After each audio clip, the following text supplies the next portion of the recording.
Chapter 5 business level strategies done. सबसे पहला concept है पोर्टर 5 फोर्सेस मॉडल। क्या होते हैं पोर्टर 5 फोर्सेस मॉडल? ये होते हैं कि किसी इंडस्ट्री के अंदर एंट्री लेने से पहले, या आप ऑलरेडी हैं, दोनों बातें हैं, इसके अंदर कौन कौन से ऐसे प्रेशर्स है जो आपको हिट करते हैं, कौन कौन से ऐसे प्रेशर्स है जो आपको हिट करते हैं, ताकि आप वो डिसीजन ले सकें कि इस इंडस्ट्री में जाना है या नहीं, या ऑलरेडी है तो रहना है या बाहर निकलना है, कंटिन्यू करना है या बाहर निकलना है। डन।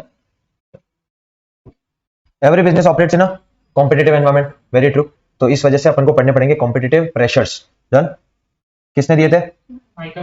Michael porter. फिर आता है इस मॉडल को यूज करके क्या होगा?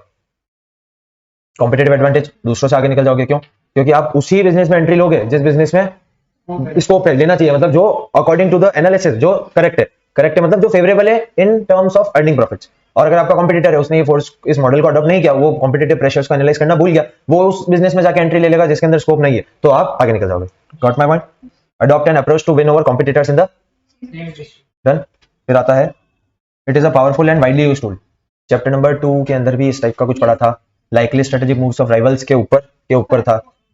हाँ, nature and strength of competition या nature and strength of rivalry chapter number 2 के अंदर था। उसके अंदर भी ये सेम चीजें पढ़ी थी। क्या करता है ये? सिस्टमैटिकली डायग्नोस करता है। सबसे पहले डायग्नोस करने का मतलब डॉक्टर अपन को डायग्नोस करता है ना, देखता है, चीजें एनालाइज करता है। तो ये एक सिस्टमैटिक एनालाइजिंग टूल है, एक प्रॉपर दे रखा है कि आपको इसी स्टेप्स में, इसी वे में चीजों को एनालाइज करना है। किसको? कॉम्पिटिटिव प्रेशर को। समझा? अभी अपन ने ये बात करी थी, प्रेशर मतलब जो आप पे प्रेशर क्रिएट करते हैं, कौन? कॉम्पिटिटर। असेसिंग स्ट्रेंथ मतलब ताकत, कितने पावरफुल है, क्या उनकी ताकत है, कितना हेवीली आपको हिट करेंगे। और इंपॉर्टेंस मतलब कितने इंडस्ट्री के अंदर कितना रोल है, कितना इंपॉर्टेंट है आपके लिए। Got my point? नाम दिया है पोर्टर 5 फोर्सेस मॉडल। डन। और फिर ये बोल रखा है कि कंपटीशन एक इंडस्ट्री के अंदर इन्हीं सारे कॉम्पिटिटिव प्रेशर्स को मिलकर बनता है। याद करने के लिए RESBB, rivalry, entrant, supplier, buyer, substitute. याद करने के लिए मैंने बोला था राइवल का D, A नहीं E, base. Done. Rival, B से बायर, ई से एंट्रेंट, ऐसे सप्लायर, ऐसे सब्स्टिट्यूट। ठीक है। एक नाम है थ्रेट ऑफ। आपके एंट्री करने के बाद कितने लोग उस इंडस्ट्री में आने से घबराते हैं? थ्रेट है, डर है कि नए लोग नहीं आएंगे या आएंगे।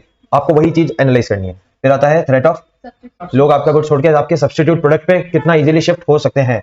राइवलरी अमंग, मतलब सिंपल बोलूं तो कंपटीशन कितना है ऑलरेडी इंडस्ट्री में, ऑलरेडी कितना है, एग्जिस्टिंग वर्ड लिख रखा था ना। फिर आता है बार्गेनिंग पावर ऑफ सप्लायर्स। आप जिस इंडस्ट्री में, आप जिस बिजनेस में जाना चाह रहे हैं, उसके अंदर जो सप्लायर्स है उनकी बार्गेनिंग पावर कितनी रहेगी, वो बार्गेनिंग करा पाएंगे या आप बार्गेनिंग करा पाओगे। ठीक है। और फिर बार्गेनिंग पावर बायर्स वो बार्गेनिंग करा पाएंगे या नहीं करा पाएंगे। ठीक है।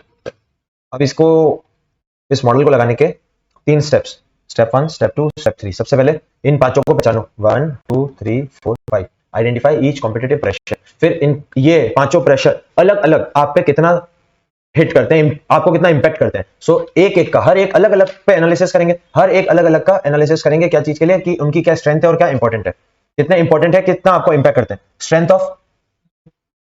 ऑफ प्रेशर, वही बोला था अपने ऊपर, कितने ताकत और कितना तेजी से आपको इंपैक्ट करते हैं। क्या? ईच। डन। ईच। फिर आता है नीचे डिटरमाइन द कलेक्टिव। सबसे पहले पांचों को आइडेंटिफाई करो, ये पांचों, फिर बोले पांचों का आप पे इंपैक्ट, ईच का अलग अलग का इंपैक्ट। फिर इन सबको मिला के आप पे कितना इंपैक्ट आ रहा है, इस तरीके से आप डिसीजन ले पाओगे कि इस इंडस्ट्री में जाना है या नहीं। Conducive to earn attractive profits. एक हो गई इस मॉडल को अप्लाई करने की। अब बात करते हैं जो पांचों कॉम्पिटिटिव प्रेशर है, एक एक के धागे खोलेंगे। डन। सबसे पहले थ्रेट ऑफ न्यू एंट्रेंट। अरे अगर कोई नया बंदा आपके इंडस्ट्री में आता है तो वो सबसे पहला काम क्या करेगा? Price war. ठीक है, एक पॉइंट ही हो गया। सेकंड, वो आएगा तो वो इंडस्ट्री की कैपेसिटी बढ़ा देगा। अभी अपन 3 जने हैं, तीनों जने 10-10 मशीन लेके बैठे हो। इंडस्ट्री में कितनी है? 30। अगर मैं नया प्लेयर आता हूँ, 2-5 मशीन तो लाऊंगा, 5 मशीन लाया, अब इंडस्ट्री में कितनी होगी? तो प्रोडक्शन कैपेसिटी बढ़ गई। अब इंडस्ट्री ज्यादा प्रोड्यूस करेगी, या फिर अगर जितना खरीदने वाले उतना ही प्रोड्यूस करेगी, तो मैं कहीं ना कहीं आप लोगों का शेयर खाऊंगा। डन। पक्का ना? चलो। New entrants can reduce the industry profitability. Reason mean add new production capacity, मैं नई प्रोडक्शन कैपेसिटी ऐड कर दूंगा, leading to increase in supply. अगर मैं भी बढ़ा दूंगा तो सप्लाई बढ़ेगी और डिमांड वही रहेगी, तो प्राइस इकोनॉमिक्स में 12th में पढ़ कर आए। Sometimes even at a lower price can substantially Erode existing firms. अगर मैं कम में बेचता हूं तो मैं आपकी मार्केट पोजीशन को हिलाऊंगा। अभी आप 3 प्लेयर हो, एक जने के पास शेयर है 33.333%, मैं चौथा प्लेयर आया, मैंने अगर 15% भी शेयर खाया, मतलब मैंने आप तीनों का 5-5% शेयर खा गया। ठीक है, समझा? फिर आता है बिगर। ये तो हो गई नॉर्मल वाली बात। फिर ये जो पूरा पैराग्राफ है, ये जहां से मैंने ब्लू लाइन मार्क किया, ये है बिगर द कॉम्पिटिटर। अगर जो आने वाला बंदा बड़ा है साइज में, कौन है बड़ा, जैसे टेलीकम्युनिकेशन में जियो की एंट्री, बड़ा प्लेयर आया है, छोटा प्लेयर नहीं बड़ा प्लेयर आया, अगर बिगर है आपका न्यू एंट्रेंट, तो वो क्या करेगा, कंपटीशन को बहुत ज्यादा हद तक इफेक्ट करेगा। ऊपर वाले भी करेंगे बट ये उससे भी भयंकर करेगा। क्यों? क्योंकि वो लिमिट लगा देगा प्राइस पे। जैसे जियो ने लगाई महीने के 200 रुपए, उसमें सारा नेट भी फ्री, एसएमएस भी फ्री, कॉलिंग भी free, everything free. Then place a limit on price of the profitability of existing player, और इसको कहते हैं। तो कुल मिला के थ्रेट ऑफ न्यू एंट्रेंट का जो ये कॉन्सेप्ट है, इसको दो पार्ट में डिवाइड कर देंगे। देन ऊपर वाला नॉर्मल और नीचे बिगर प्लेयर प्राइस वॉर लाएगा। ठीक है, अब आती है कुछ चीजें हैं। ये बोलता है और ऐसे कौन कौन से कॉमन बैरियर्स टू एंट्री, ऐसे बैरियर मतलब रुकावट, ऐसी कौन कौन सी जनरल रुकावट आती है किसी भी आदमी के नए मतलब इंडस्ट्री के अंदर नए प्लेयर को आने में। सबसे पहले कैपिटल रिक्वायरमेंट। अगर इंडस्ट्री में आने वाला है, अगर उसमें कैपिटल बहुत ज्यादा चाहिए, तो नया आने से पहले घबराएगा, सोचेगा, 10 बार सोचेगा, आने से डरेगा। ठीक। इकोनॉमीज ऑफ, अगर जो इंडस्ट्री के अंदर जो एग्जिस्टिंग प्लेयर है वो इकोनॉमीज ऑफ स्केल का फायदा उठा रहे हैं। इकोनॉमीज ऑफ स्केल क्या होता है? लार्ज स्केल में प्रोडक्शन कर रहे हैं, कॉस्ट पर यूनिट कम आ रही है उसकी वजह से। तो ऑलरेडी अगर ये लोग है तो नया प्लेयर आएगा, वो स्टार्टिंग से ही तो क्या कहते हैं हाई वॉल्यूम पे काम नहीं कर सकता, धीरे धीरे बढ़ेगा। बट जैसे वो धीरे फर्स्ट ईयर में करेगा, ये लोग बहुत इकोनॉमीज ऑफ स्केल पे काम कर रहे हैं, तो इनकी कॉस्ट कम आएगी, वो इनकी कॉस्ट तक मैच नहीं कर पाएगा, तो वो आने से घबराएगा, डरेगा। प्रोडक्ट डिफरेंशिएशन, अगर इंडस्ट्री में ऐसा होता है कि जो नया प्रोडक्ट लाएगा वही बिक पाएगा, तो आपका अगर नया प्रोडक्ट है, आप आने से पहले 100 बार सोचोगे कि लोग इसकी वैल्यू करेंगे या नहीं करेंगे, या फिर उस प्रोडक्ट को क्रिएट करने में ही इतनी कॉस्ट लग जाएगी कि प्रॉफिट कमाना तो दूर की बात है, सर्वाइव भी नहीं कर पाओगे। क्योंकि आपने वो उस इंडस्ट्री में जनरली ऐसा देखा जाता है, जो नया प्रोडक्ट लाएगा वो आगे निकल जाएगा। ठीक है, जो नया प्रोडक्ट लाएगा वो आगे निकल जाएगा। तो आप प्रोडक्ट लेकर आए तो सबसे पहले तो आप सोचोगे अगर मैं नया कुछ लाया हूं, लोग इसकी वैल्यू करेंगे नहीं करेंगे, लोग इसको इतना वो करेंगे नहीं करेंगे कि हाँ यहाँ कुछ डिफरेंट है। और सेकंडली आपके इस डिफरेंशिएशन को क्रिएट करने में ही बहुत ज्यादा कॉस्ट लग जाएगी। ठीक है, फिर आता है अगर लोग ऑलरेडी किसी कस्टमर के, किसी सप्लायर के किसी प्रोडक्ट या सर्विसेज से जुड़े हुए हैं, उनको छोड़ के नए प्रोडक्ट पे शिफ्ट करना उन लोगों के लिए बहुत डिफिकल्ट होगा, कॉस्टली होगा, तो वो लोग नहीं करेंगे। तो ये भी नए एंट्रेंट को सताएगा कि यार आप किसी इंडस्ट्री में एंट्री ले लो, लोग उसके पुराने प्लेयर को छोड़ के मेरे को लेंगे या नहीं लेंगे, सोचोगे। तो ये एक तरीके से बैरियर का काम कर रहा है। देखो जब जब आप सोचोगे दैट इज अ बैरियर। ठीक है, और बैरियर के बाद भी अगर आप उसको जाना चाहते हो, दैट्स योर चॉइस। फिर आता है ब्रांड आइडेंटिटी, किसी ऑलरेडी किसी एग्जिस्टिंग प्लेयर की ब्रांड आइडेंटिटी बनी हुई है, उसको छोड़ के आप पे शिफ्ट होना लोगों के लिए मुश्किल है, तो नया प्लेयर आने से पहले सोचेगा कि लोग उस ब्रांड को छोड़ पाएंगे या नहीं पाएंगे। फिर आता है एक्सेस टू, ऑलरेडी जो एग्जिस्टिंग प्लेयर्स है वो उनका डिस्ट्रीब्यूशन चैनल पूरा सेट है, अगर आप नए गए वो लोग बिल्कुल कुत्ता गिरदी पे उतर आएंगे, क्या वो आने नहीं देंगे आपको। वो आप उनके होलसेलर को, रिटेलर को, सबको बोलेंगे तू इतने साल से मेरा ब्रांड बेच रहा था ना, अगर तूने उस नए बंदे की ली ब्रांड डीलरशिप ली तो मेरी डीलरशिप कैंसिल। तो कोई भी आदमी ये चीज करने से पहले सोचेगा कि यार मैं नई की ले रहा हूं पुराने को छोड़ के, जिससे मेरे को ऑलरेडी बहुत सारा प्रॉफिट आ रहा है, उसको छोड़ के मैं नए में जा रहा हूं। अगर वो नया प्लेयर नहीं चल पाया तो डिस्ट्रीब्यूटर की तो वाट लग गई। क्यों? क्योंकि उसने तो उसका पूरा मार्जिन चला जाएगा और अगली बार वो डीलरशिप किसी और के पास चली जाएगी। Got my point? तो ये होता है एक्सेस टू डिस्ट्रीब्यूशन चैनल, मतलब आपको वो डिस्ट्रीब्यूशन चैनल का एक्सेस ही नहीं लेने देंगे, तो इसलिए आप जाने से पहले सोचोगे। Possibility of aggressive retaliation by existing players. Aggressive retaliation होता है, इसको एक बार के लिए समझो, aggression. Possibility of aggression by, जैसे आप जाओगे वो साम दाम दंड कुछ भी नीतियां अपनाएंगे बट आपको आने से रोकेंगे। अब रिटेलिएशन का मतलब भी वही होता है, एग्रेसिव रिटेलिएशन मतलब उनके ऐसे क्या कहते हैं ना, एक्शंस, उनके ऐसे एक्शंस, आप आ रहे हो उनके ऐसे actions, that is aggressive retaliation. वो एकदम भयानक बन जाएंगे, आपको आने से रोकेंगे। डन, चलो अब इनको डिटेल में पढ़ते हैं। Capital requirement, example pharmaceutical industries, बहुत ज्यादा कैपिटल रिक्वायरमेंट है, हाँ या ना, तो इसलिए नया प्लेयर आने से पहले सोचता है इतनी सारी मशीन लगानी पड़ेगी, इतना सारा रिसर्च एंड डेवलपमेंट का सेटअप करना पड़ेगा, तो उसके लिए खर्चा लगेगा, कैपिटल रिक्वायरमेंट। फिर आती है economies of scale. Dixon manufacture, Dixon एक ऐसी ब्रांड है जो सैमसंग के लिए, जियोनी के लिए, पैनासोनिक के लिए, ऐसी बहुत सारी मल्टीपल ब्रांड्स के लिए प्रोडक्ट्स आउटसोर्स पे बनाता है। जैसे अपनी एक ब्रांड है XYZ, अपन ने डिक्सन को जाके बोल दिया कि भाई सैमसंग की टीवी बना रहे हो 40 इंची, हाँ सेम मेरी भी बना देना, नाम XYZ लगा देना। डन, डिक्सन बोलेगा ओके। तो डिक्सन के पास क्या है, इकोनॉमीज ऑफ स्केल, वो हर एक कंपनी की, इतनी सारी कंपनीज की इतनी सारी टीवी बना रहे हैं, तो उसकी पर यूनिट कॉस्ट कम आती होगी। तो आप डिक्सन जैसा बिजनेस चलाने का सोच सकते हो अभी। क्यों? क्योंकि वो ऑलरेडी इतना बल्क में काम कर रहा है कि आप कुछ कर ही नहीं पाओगे। और example DMart, economies of scale, high bulk में प्रोडक्शन परचेस करते हैं, पर यूनिट कॉस्ट बहुत कम आती है, बार्गेनिंग करा पाते हैं। अगर आपको इतना बड़ा यूनिट पकड़ना है तो क्या चाहिए, कैपिटल। तो वो फर्स्ट पॉइंट में फंस गए, आपके पास कैपिटल है भी सही बट इकोनॉमीज ऑफ स्केल नहीं है, आप इतना बेच पाओगे नहीं पाओगे, खरीद तो लिया, बेचना भी तो पड़ेगा। डन, फिर आता है सैमसंग का Z, और इसके साथ एक और एग्जांपल दिया था ओप्पो का ड्रोन कैमरा। ओप्पो एक फोन पे काम कर रहा है जिसके ऊपर उसका एक छोटा सा कैमरा अटैच होगा, वो आपके मोबाइल से कंट्रोल होगा, वो उड़ जाएगा, मतलब वो मोबाइल से अटैच नहीं रहेगा, वो उसको आप डिसमेंटल कर सकते हो, डिसमेंटल मतलब डिसअटैच कर सकते हो, और फिर वो हवा में उड़ेगा और आप जहां चाहो पिक्चर क्लिक कर सकते हो। डन, तो इस तरह का डिफरेंशिएशन आपको लाने में बहुत ज्यादा पैसा खर्च हो जाएगा, पहली बात। सेकंडली, लेकर भी आ गए, पैसा खर्च भी कर दिया, तो लोग उसको वैल्यू करेंगे नहीं करेंगे। आप तो लेकर आ गए कुछ नया, बट लोग वैल्यू नहीं करें।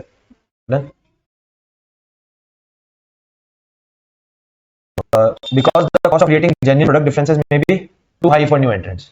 ठीक है, क्योंकि अगर आपको डिफरेंशिएशन लाना है तो रिसर्च एंड डेवलपमेंट करना पड़ेगा। रिसर्च एंड डेवलपमेंट नए नए जो भी नया एंट्रेंट है उसके लिए बस की बात नहीं है। अगर करना है तो कैपिटल ज्यादा चाहिए, फर्स्ट पॉइंट में वहां जाके फिर से अटक गया। ठीक है, फिर आता है स्विचिंग कॉस्ट। ऐसी कोई ऑर्गेनाइजेशन सोचो जिसके अंदर 10,000 लोग काम करते हैं, सपोज टीसीएस। टीसीएस ने अपने हर एक एम्प्लॉय को लैपटॉप दे रखा है, उसके अंदर विंडोज डलवा के दे रखा है, माइक्रोसॉफ्ट का विंडोज। आप कुछ लेके जा रहे हो, आप जा रहे हो माइक्रोसॉफ्ट का किंडोज, माइक्रोसॉफ्ट का नहीं, XYZ अपनी कंपनी है उसका किंडोज, डन। तो आप जाके बोलते हो टीसीएस वालों को कि आपका विंडोज हटा दो और किंडोज डाल दो, क्या टीसीएस वाला करेगा? क्यों? पूरा सेटअप है, उनको 10,000 लोगों के कंप्यूटर को बुलाना पड़ेगा, विंडोज अनइंस्टॉल करना पड़ेगा और किंडोज इंस्टॉल करना पड़ेगा, पहली चीज। सेकंडली, लोग माइक्रोसॉफ्ट से हैबिचुअल है, विंडोज में मान लो फीचर चेंज हुए तो खर्चा किसका? टीसीएस का। क्यों करेगा? फिर आता है नए नए परचेज कॉन्ट्रैक्ट्स करने पड़ेंगे, एग्रीमेंट्स। अपन तो नॉर्मली सोचते हैं कि हाँ बाय कर लेगा, बाय ऐसे नहीं होता है। रियल वर्ल्ड में परचेज कॉन्ट्रैक्ट्स होते हैं, एग्रीमेंट्स होते हैं, उन एग्रीमेंट्स का खर्चा, एग्रीमेंट्स की कॉस्ट कई बार थाउजेंड्स में, लैक्स में चली जाती है, बिकॉज उसमें एडवोकेट वगैरह सब कुछ लगते हैं, मतलब लीगल टीम लगती है, सब लगती है। कहीं ना कहीं वो एनालाइज करती है कि हम कहीं ना कहीं किसी ना किसी पॉइंट पर फंस नहीं जाए। तो इस तरीके से कॉर्पोरेट वर्ल्ड में चीजें चलती है। तो क्या क्या करने, किस किस वजह से लोग स्विच नहीं करेंगे? सबसे पहले तो to make a switch buyers need to test the new firm product.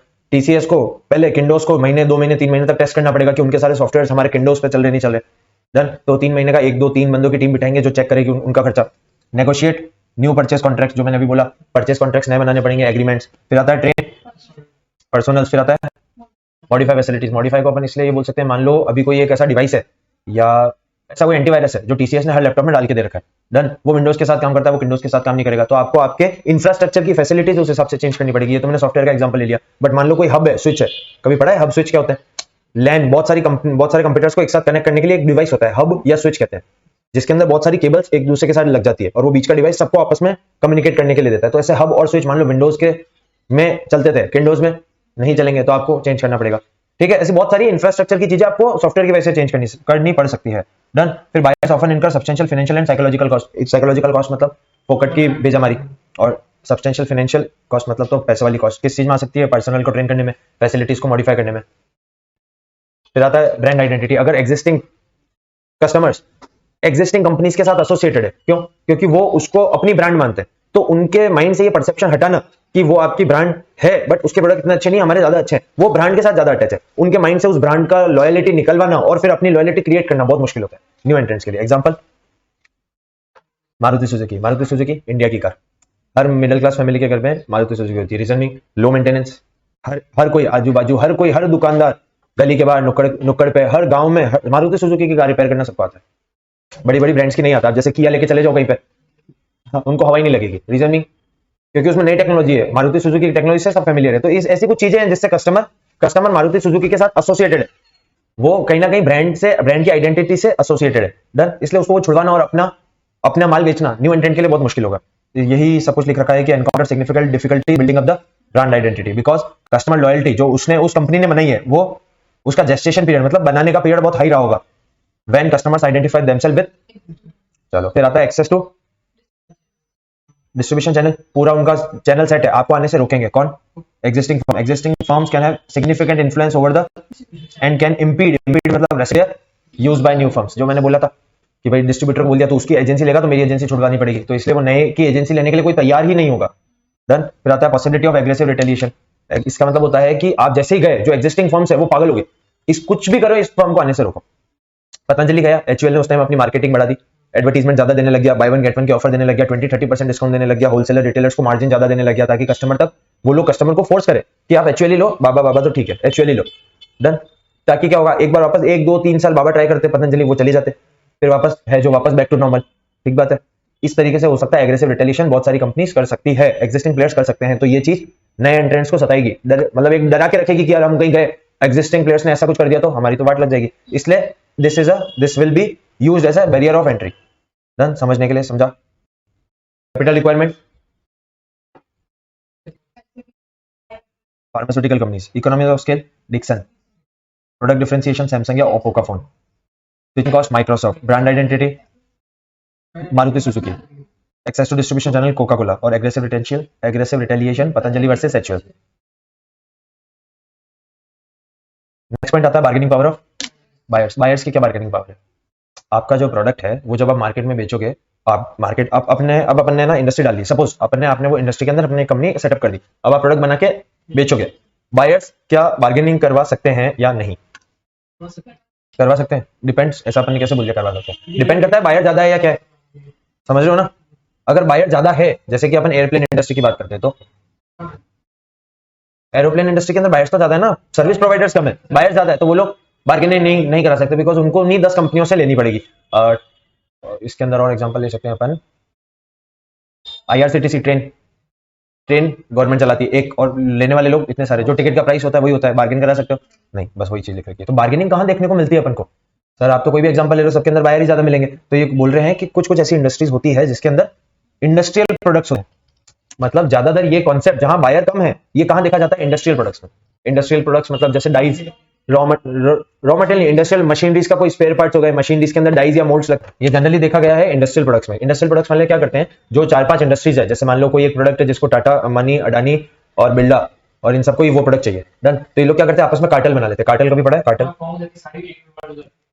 वो अपने आप एक ग्रुप कर लेते हैं, फॉर्मली या इनफॉर्मली ग्रुप बना लेते हैं, ताकि ये लोग चीजें सस्ते में ले सके, ठीक है। Industrial product come together formally और informally and exert pressure on the producer. तो इसके अंदर बायर बार्गेनिंग पावर कर सकता है, क्योंकि बायर क्या हो गए, कम, तो वो कर सकते हैं ना बार्गेनिंग पावर, समझा? पक्का।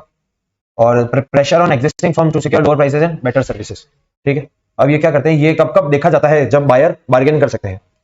सबसे पहले बायर्स है, उनको फुल नॉलेज होता है, ये नहीं देगा तो वो देगा, वो नहीं देगा तो ये देगा, इसकी क्वालिटी ये होती है, उसकी क्वालिटी वो होती है, तभी तो वो लोअर प्राइस सिक्योर कर सकते हैं और बेटर सर्विसेज, क्योंकि उनको पता है कौन कितनी बेटर सर्विसेज देगा, कौन कितनी लोअर प्राइस दे सकता है, देन उसको हर चीज का नॉलेज आता है। सो बायर्स है full knowledge, they spend a lot of money in industrial product. मतलब जो टाटा है, टाटा कोई कार बना रहा है, ठीक है ना, टाटा कार बना रहा है, तो इसके अंदर मान लो भी इलेक्ट्रिक कार है, तो उसका कोई सबसे मेन बैटरी, तो बैटरी पे बहुत ज्यादा खर्चा करते हैं। टाटा भी बना रहा है, मारुति भी बना रहा है, Hyundai भी बना रहा है, इन सबने मिलके आपस में कार्टेल फॉर्म कर लिया, और बैटरी बनाने वाली कंपनीज एक्साइड एम और ओकाया, एमरन, ये सब पे प्रेशर एक्सर्ट किया कि हम सब तो मिल गए, तेरे को ये 10,000 की, मतलब सॉरी 10,000 नहीं, 2 या 3 लाख की कोई बैटरी है, 3 लाख की बैटरी तेरे को 2.5 लाख में देनी पड़ेगी।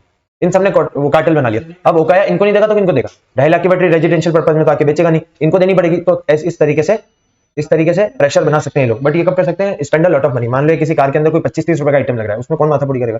महंगा आइटम लग रहा है तब। So they spend a lot of money. फिर आता है लेस बायर्स मोर। शुरुआत से अपन यही बात किए जा रहे हैं, बायर्स कम होंगे, सप्लायर ज्यादा होंगे। सेम इसी टर्मिनोलॉजीज पे ये रहता है। सप्लायर मतलब जो सर्विस प्रोडक्ट, आप किसी इंडस्ट्री के अंदर जा रहे हो, वो इंडस्ट्री उस प्रोडक्ट या उस सर्विस को बनाने के लिए, प्रोवाइड करने के लिए आपको कुछ रॉ मटेरियल लगता है, कुछ ना कुछ ऐसी चीज लगती है जो आप भी कहीं से खरीदते हो। एरोप्लेन इंडस्ट्री का एग्जांपल, आप कहां से खरीदोगे? एरोप्लेन बनाने वाली कंपनियों से। टोटल वर्ल्ड में कितनी कंपनीज है जो एरोप्लेन बनाती है? 2। पैसेंजर एरोप्लेन 2 कंपनी है, एयरबीएनबी और बोइंग और एयरबीएनबी, ये 2 ही है। एयरबीएनबी है, एयरबस है शायद, एयरबस और बोइंग, ये 2 ही कंपनीज है जो एरोप्लेन बनाती है। तो आप जाके बोलोगे सब 100 करोड़ का है, 90 लगाओ ना, वो नहीं लगाएंगे, बिकॉज उनको पता है हम दोनों ही है, हम दोनों 100 करोड़ मांग रहे हैं, इसको कहीं से भी लेना पड़ेगा, 100 में लेना पड़ेगा, तो वो अपनी रेट कम नहीं करेंगे। So suppliers to exercise bargaining power over when suppliers are limited in number. सीधी बात है जो अभी मैंने बोला। तो इसका एक पॉइंट तो यहीं से बन जाता है, सप्लायर्स मोर बायर्स। फिर products are crucial to buyers and substitutes are. Passenger aeroplane के अंदर काम नहीं करवाओगे तो किसमें करवाओगे? आपको अगर एरोप्लेन इंडस्ट्री में आना है तो पैसेंजर एरोप्लेन तो लगेंगे, तो substitutes are not available and they can ensure. मान लो ऐसा कोई प्रोडक्ट है जिसके अंदर आपको वो प्रोडक्ट नहीं करके आप कोई दूसरे प्रोडक्ट में जाते हो, तो आपको बहुत हाई स्विचिंग कॉस्ट लगानी पड़ेगी। फिर आता है nature of rivalry in the industry.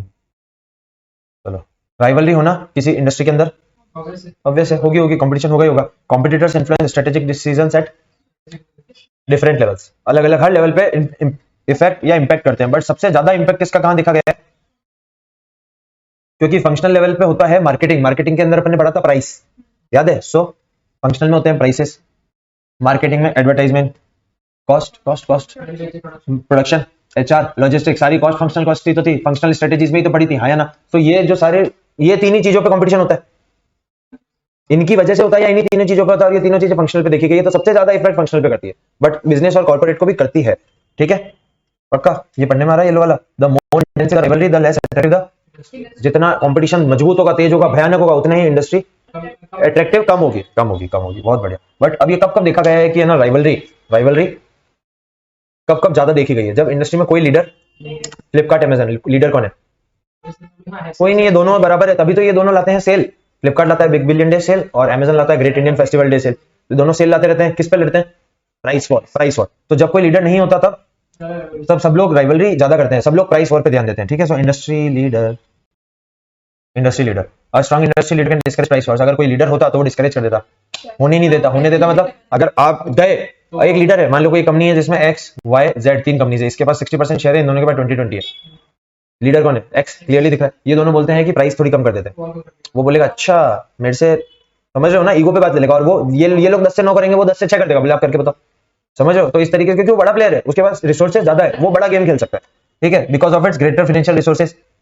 और leader can generally defeat smaller rivals in, तो इसलिए knowing this similar rivals avoiding such contest और प्राइस वॉर। इसलिए ये लोग वाई और जेड 20-20% वाले प्राइस वॉर करने का सोचेंगे भी नहीं। बट अगर लीडर नहीं है तो प्राइस वॉर होगा, प्राइस वॉर होगा तो कंपटीशन, इसलिए यहाँ लिखा हुआ था व्हेन इंडस्ट्री हैज नो, अगर क्लियर लीडर नहीं होगा तो प्राइस वॉर होगा ही होगा, और होगा तो कंपटीशन इंटेंस होगा या ज्यादा होगा, ठीक है, पक्का समझा। अगर कॉम्पिटिटर्स बहुत बहुत बहुत ज्यादा है, जैसे textile industry in Bhilwara, diamond industry in Surat, sari industry in Surat, समझ रहे हो ना, बहुत ज्यादा अगर नंबर ऑफ कॉम्पिटिटर्स है तो कंपटीशन, बस price discipline diminished, price discipline maintain नहीं रहता with the increase number of, वही ना, अभी ऐसे 3 बच्चे हैं तो क्लास में डिसिप्लिन मेंटेन कर सकते हैं, 30 है तो थोड़ा कम, 300 है तो 3000 है तो कर ही नहीं सकते, कौन क्या कर रहा है, सब अपनी अपनी मर्जी से करे, सेम वही चीज लिख रखी है। Then example textile industry in Bhilwara, और जो मैंने साड़ी इंडस्ट्री इन सूरत, ये सब हो सकता है। फिर आता है फिक्स कॉस्ट। अगर किसी इंडस्ट्री में फिक्स कॉस्ट आइए तो लोग अपनी फिक्स कॉस्ट रिकवर करने का सोचेंगे, अगर उनके पास कैपेसिटी फ्री पड़ी है तो। Just like example plane, aeroplane, plane उड़ रहा है, उसमें कैपेसिटी है 100 पैसेंजर्स की, ठीक है। एक बार उड़ने की कॉस्ट आती है कितनी? मान लो यहाँ से एक्स कोई भी एक जगह पे जाना है, 1 लाख रुपए का तेल लगता है, ठीक है, ये फिक्स कॉस्ट है। 10 जने बिठाओ तो भी 1 लाख का, एक जना बिठाओ तो भी 1 लाख का तेल, और 100 के 100 बिठा दो तो भी 1 लाख का तेल। जैसे थ्योरेटिकल थोड़ा फर्क पड़ता है, बट थोड़ा ही पड़ता है, समझो। एक बंदा बैठेगा तो 90,000 का तेल, 80,000 का तेल, बट एक अमाउंट तो लगेगा ही लगेगा, समझ लो, ओरिजिनल में होता है। बट अभी समझने के लिए अपन 1 लाख का तेल मानते हैं। तो अगर 80 जने बैठे तो आपका तेल तो लग रहा है, उसकी सैलरी, पायलट की, स्टाफ की सैलरी, तो आप बोलते हो 20 जो सीटें खाली पड़ी है, इसलिए लास्ट के अंदर, लास्ट 3, 4, 5, 6 घंटे के अंदर सेल्स आती है, लास्ट टाइम डील्स इस नाम से आती है। लास्ट टाइम डील्स क्यों होती है वो? ताकि जितने लोग हैं बिठा लो, कम से कम वो 1000 ही देंगे, मान लो बाकी 80 लोगों ने 5000 दिया, ये लोग 1000 या 2000 रुपए देंगे, बट कुछ तो जेब में आएगा, लग तो कुछ रहा नहीं है, लगना तो वही है, इन सबका खर्चा जो ऑलरेडी लग चुका है। अब भले दो आदमी बत्ते बैठे, चाहे 2 आदमी कम बैठे, कोई फर्क नहीं पड़ता। ये जनरली सीन होता है छोटी सिटीज में, ऑटो वाले के अंदर 7 आदमी ऑलरेडी बिठा रखे, 2 आदमी की जगह, भाई साहब 5 देंगे, चल लो आजा भाई, क्योंकि मैं जा तो रही हूँ, 7-8 सवारी बैठी है, तू 2 देगा तो 5-5 रुपए करके 10 रुपए मेरी जेब में आएंगे, डन। सो ये जब कब होता है? जब आपकी फिक्स कॉस्ट ज्यादा होती है। Same aeroplane industry, hotel industry का एग्जांपल ले सकते हैं, done. Profitability tends to be lower in industries like airlines which are categorised by, क्योंकि जब इनके पास एक्सेस कैपेसिटी रहेगी, 2 कंपनी है, दोनों के पास एक्सेस कैपेसिटी है, दोनों ही उस एक्सेस कैपेसिटी के बदले में जो भी कुछ मिल रहा है वो लेना चाहेंगे, और उनके लिए फिर कंपटीशन ज्यादा होगा, समझ लो। फिर आता है एग्जिट बैरियर्स। अगर आप ऐसी इंडस्ट्री के अंदर हो जहां पर आप उस इंडस्ट्री से निकल के जाओगे तो ज्यादा नुकसान होगा, और बने रहोगे तो कम नुकसान होगा, तो आप क्या करोगे? बने रहेंगे तो कहीं ना कहीं कंपटीशन को बढ़ाओगे, कहीं ना कहीं दूसरों का शेयर खाने की कोशिश करोगे। जस्ट एग्जांपल बीएसएनएल, बीएसएनएल मान लो, बीएसएनएल के टावर, बीएसएनएल की सारे ऑफिसेज ये छोड़ के जाएगा तो कोई खरीदने वाला नहीं, डन। तो ये इंडस्ट्री में बना रहेगा तो कितने परसेंट है? मार्केट में 10% का कंपटीशन अभी भी बीएसएनएल खा के बैठा है, ठीक है। अगर ये 10% बीएसएनएल नहीं होता तो जियो, वीआई और एयरटेल, ये तीनों 3-3% इसका ले लेते हैं, हाँ या ना। बट ये 10% के लिए कहीं ना कहीं कंपटीशन से लड़ रहा है, हाँ या ना। चेक करके देखना बीएसएनएल की प्राइसेस एयरटेल, वोडाफोन, आइडिया से आधी से भी कम है। मैंने अभी रिसेंटली देखा था 394 रुपीज में कितने दिन, 2 GB पर डे और अनलिमिटेड कॉलिंग, पूरे लगभग मतलब 10 महीने हो गए, 10 महीने के सिर्फ 400 रुपए ले रहा है। और ये लोग कितने ले लेते हैं? हाँ, ये 1 महीने के लगभग 300, अभी तो इन्होंने कितना कर दिया ना, 800 कर दिया शायद अपनी प्राइसेस को, तो लगभग 250 रुपए से ज्यादा तो ये ले रहे हैं 1 महीने के, और ये 400 में 10 महीने दे रहे हैं, ये प्राइसेस थी। तो क्या होता है अब ऐसा कब होगा? Assets of the firm considering exit में भी, भाई आपकी मशीनरी आपने कस्टमाइज बनवाई थी, अब आप बेचकर उसको जाओगे तो खरीदने वाला कोई नहीं है, क्योंकि वो मशीन आपने आपके लिए बनवाई थी, उसको बेचोगे तो कोई पैसे देने वाला नहीं है, तो उस मशीनरी से आप छोड़ के जाओगे, इस बिजनेस से जो नुकसान ज्यादा ही होगा, क्योंकि मशीनरी को खरीदने वाला कोई नहीं है। तो इससे अच्छा कंटिन्यू करते रहोगे तो कंपटीशन बढ़ाएंगे. So highly specialise not be able to find buyer for his assets and will discourage exist. The crux is that if an organization cannot exit, it would fight for its survival and intensify competition. Done? पक्का समझा? फिर आता है, अगर आपकी industry के अंदर product differentiation नहीं होता, अगर होता है, सपोज एक बार बात लेते होता है, आप कुछ ऐसा प्रोडक्ट बना रहे हैं जिसमें कोई यूनिक फीचर है, मैं कोई ऐसा प्रोडक्ट बना रहा हूं जिसमें यूनिक फीचर है, आप उन मार्केट पर लड़ रहे हो जिनको आपका यूनिक फीचर चाहिए, मैं उन लोगों को तलाश रहा हूं जिनको मेरा यूनिक फीचर चाहिए, अपना अपना मार्केट है, कोई लड़ ही नहीं रहा. बट बात यहां आती है जब यूनिक फीचर सब लोग सेम दे रहे हैं. पेट्रोल इंडियन ऑयल से भरो, एचपी से भरो, रिलायंस से भरो, एसआर से भरो, नायका कोई आया ना, नायका या नायरा है ना, हाँ नायरा करके एक पेट्रोल पंप के भी चालू ये चेन नहीं चालू हो गई है, बहुत सारी जगह देख लिया. अडानी, इन सबके पेट्रोल में डिफरेंशिएशन आता है सर, पेट्रोल है तो ये सब लड़ते हैं फिर, क्योंकि प्रोडक्ट डिफरेंशिएशन तो ही नहीं. अपन क्या बोलते हैं, आज अपन कभी बोलते पेट्रोल भरा के लाना, कभी बोलते रिलायंस का पेट्रोल, अडानी का पेट्रोल, नहीं ना, पेट्रोल भरा के लाना. तो डिफरेंशिएशन नहीं है तो सब जने सेम प्रोडक्ट दे रहे हैं, तो सब जने पूरे मार्केट के लिए लड़ेंगे. अगर सब जने पूरे मार्केट के लिए लड़ेंगे तो कंपटीशन ज्यादा होगा. Profitability tends to be higher in industries that offer opportunity for differentiation. भाई profitability ज्यादा होगी बिकॉज आप आपके मार्केट में लड़ रहे हो, मैं मेरे मार्केट में लड़ रहा हूँ. But profitability tends to be lower in the industry involves कोई डिफरेंशिएशन ही नहीं है. एग्जांपल क्या दे रखा है इन्होंने, memory chips, natural resources, process metals, blah blah blah blah. ICI के एग्जांपल है अपना, ये एग्जांपल मतलब ये भी आईसीआई का ही है. ONGC and Indian Oil can not offer major product differentiation in the products, hence the level of competition would be. चलो फिर आती है स्लो ग्रोथ. अगर आपकी इंडस्ट्री में उसकी ग्रोथ रेट स्लो है या डिमिनिश है, नेगेटिव है या स्लो है, जैसे कि एग्जांपल न्यूज़पेपर इंडस्ट्री. आजकल सब लोग न्यूज़पेपर ऐप रखते हैं अपने फोन में, ठीक है, हिंदू की ऐप, टाइम्स ऑफ इंडिया की ऐप, राजस्थान पत्रिका की ऐप, बिलौड़ा भास्कर की ऐप, ये सब नहीं तो इन शॉर्ट्स ऐप, हर तरीके की ऐप्स आती है आजकल जो आपको न्यूज मोबाइल पे उपलब्ध करा देगी. फिर न्यूज़पेपर मंगाने का क्या साथ.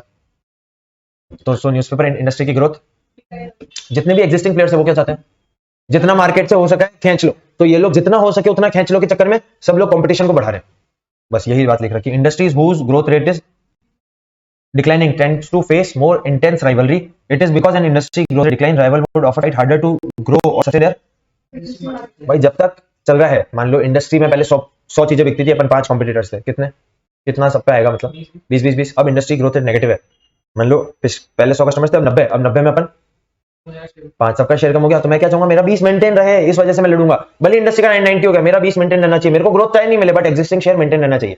तो मैं 20 मेंटेन रखूंगा तो किसी ना किसी का तो खाऊंगा. अगर मैं किसी ना किसी का खाऊंगा तो कंपटीशन बढ़ेगा, तभी तो मैं किसी का खा रहा हूं, ठीक है. Thus resulting intensive rivalry tends to reduce profitability for, समझा, न्यूज़पेपर इंडस्ट्री. फिर आता है threat of substitute, not so important, एक बार पढ़ लेते हैं. अगर आपका प्रोडक्ट किसी और प्रोडक्ट से सब्स्टिट्यूट इजीली हो सकता है तो ये आपके लिए बुरी बात है, खराब बात है, खराब बात है. बस वही से लिख रखा है. सब्स्टिट्यूट प्रोडक्ट्स आर लेटेंट मतलब hidden but existing source of competition.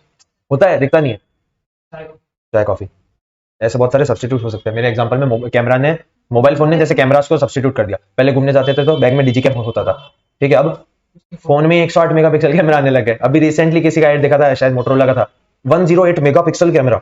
बाप रे, पता नहीं डीएसएलआर में क्या डालते हैं भाई. आप 108 अगर फोन में दे रहे हो तो डीएसएलआर क्या होता है फिर 1000-2000 मेगापिक्सल, क्या मजाक कर रहे हो, ठीक है. So substitute product that offer a price advantage of performance improvement. Camera से फोन महंगा आता है, हाँ, सो प्राइस एडवांटेज तो नहीं हुआ बट परफॉर्मेंस इंप्रूवमेंट है. 10,000 का कैमरा आता था पहले, डीजी कैम जो आता था ना, आजकल 10-12,000 में फोन आता है जिसमें कैमरा भी है और साथ में मल्टीपल फीचर्स भी है. So performance improvement to the consumers can drastically alter the competitive character of an industry. Camera industry खत्म हो गई है, समझो. डीजी कैम में रही नहीं, अब सिर्फ वो उसमें डीएसएलआर में रही है.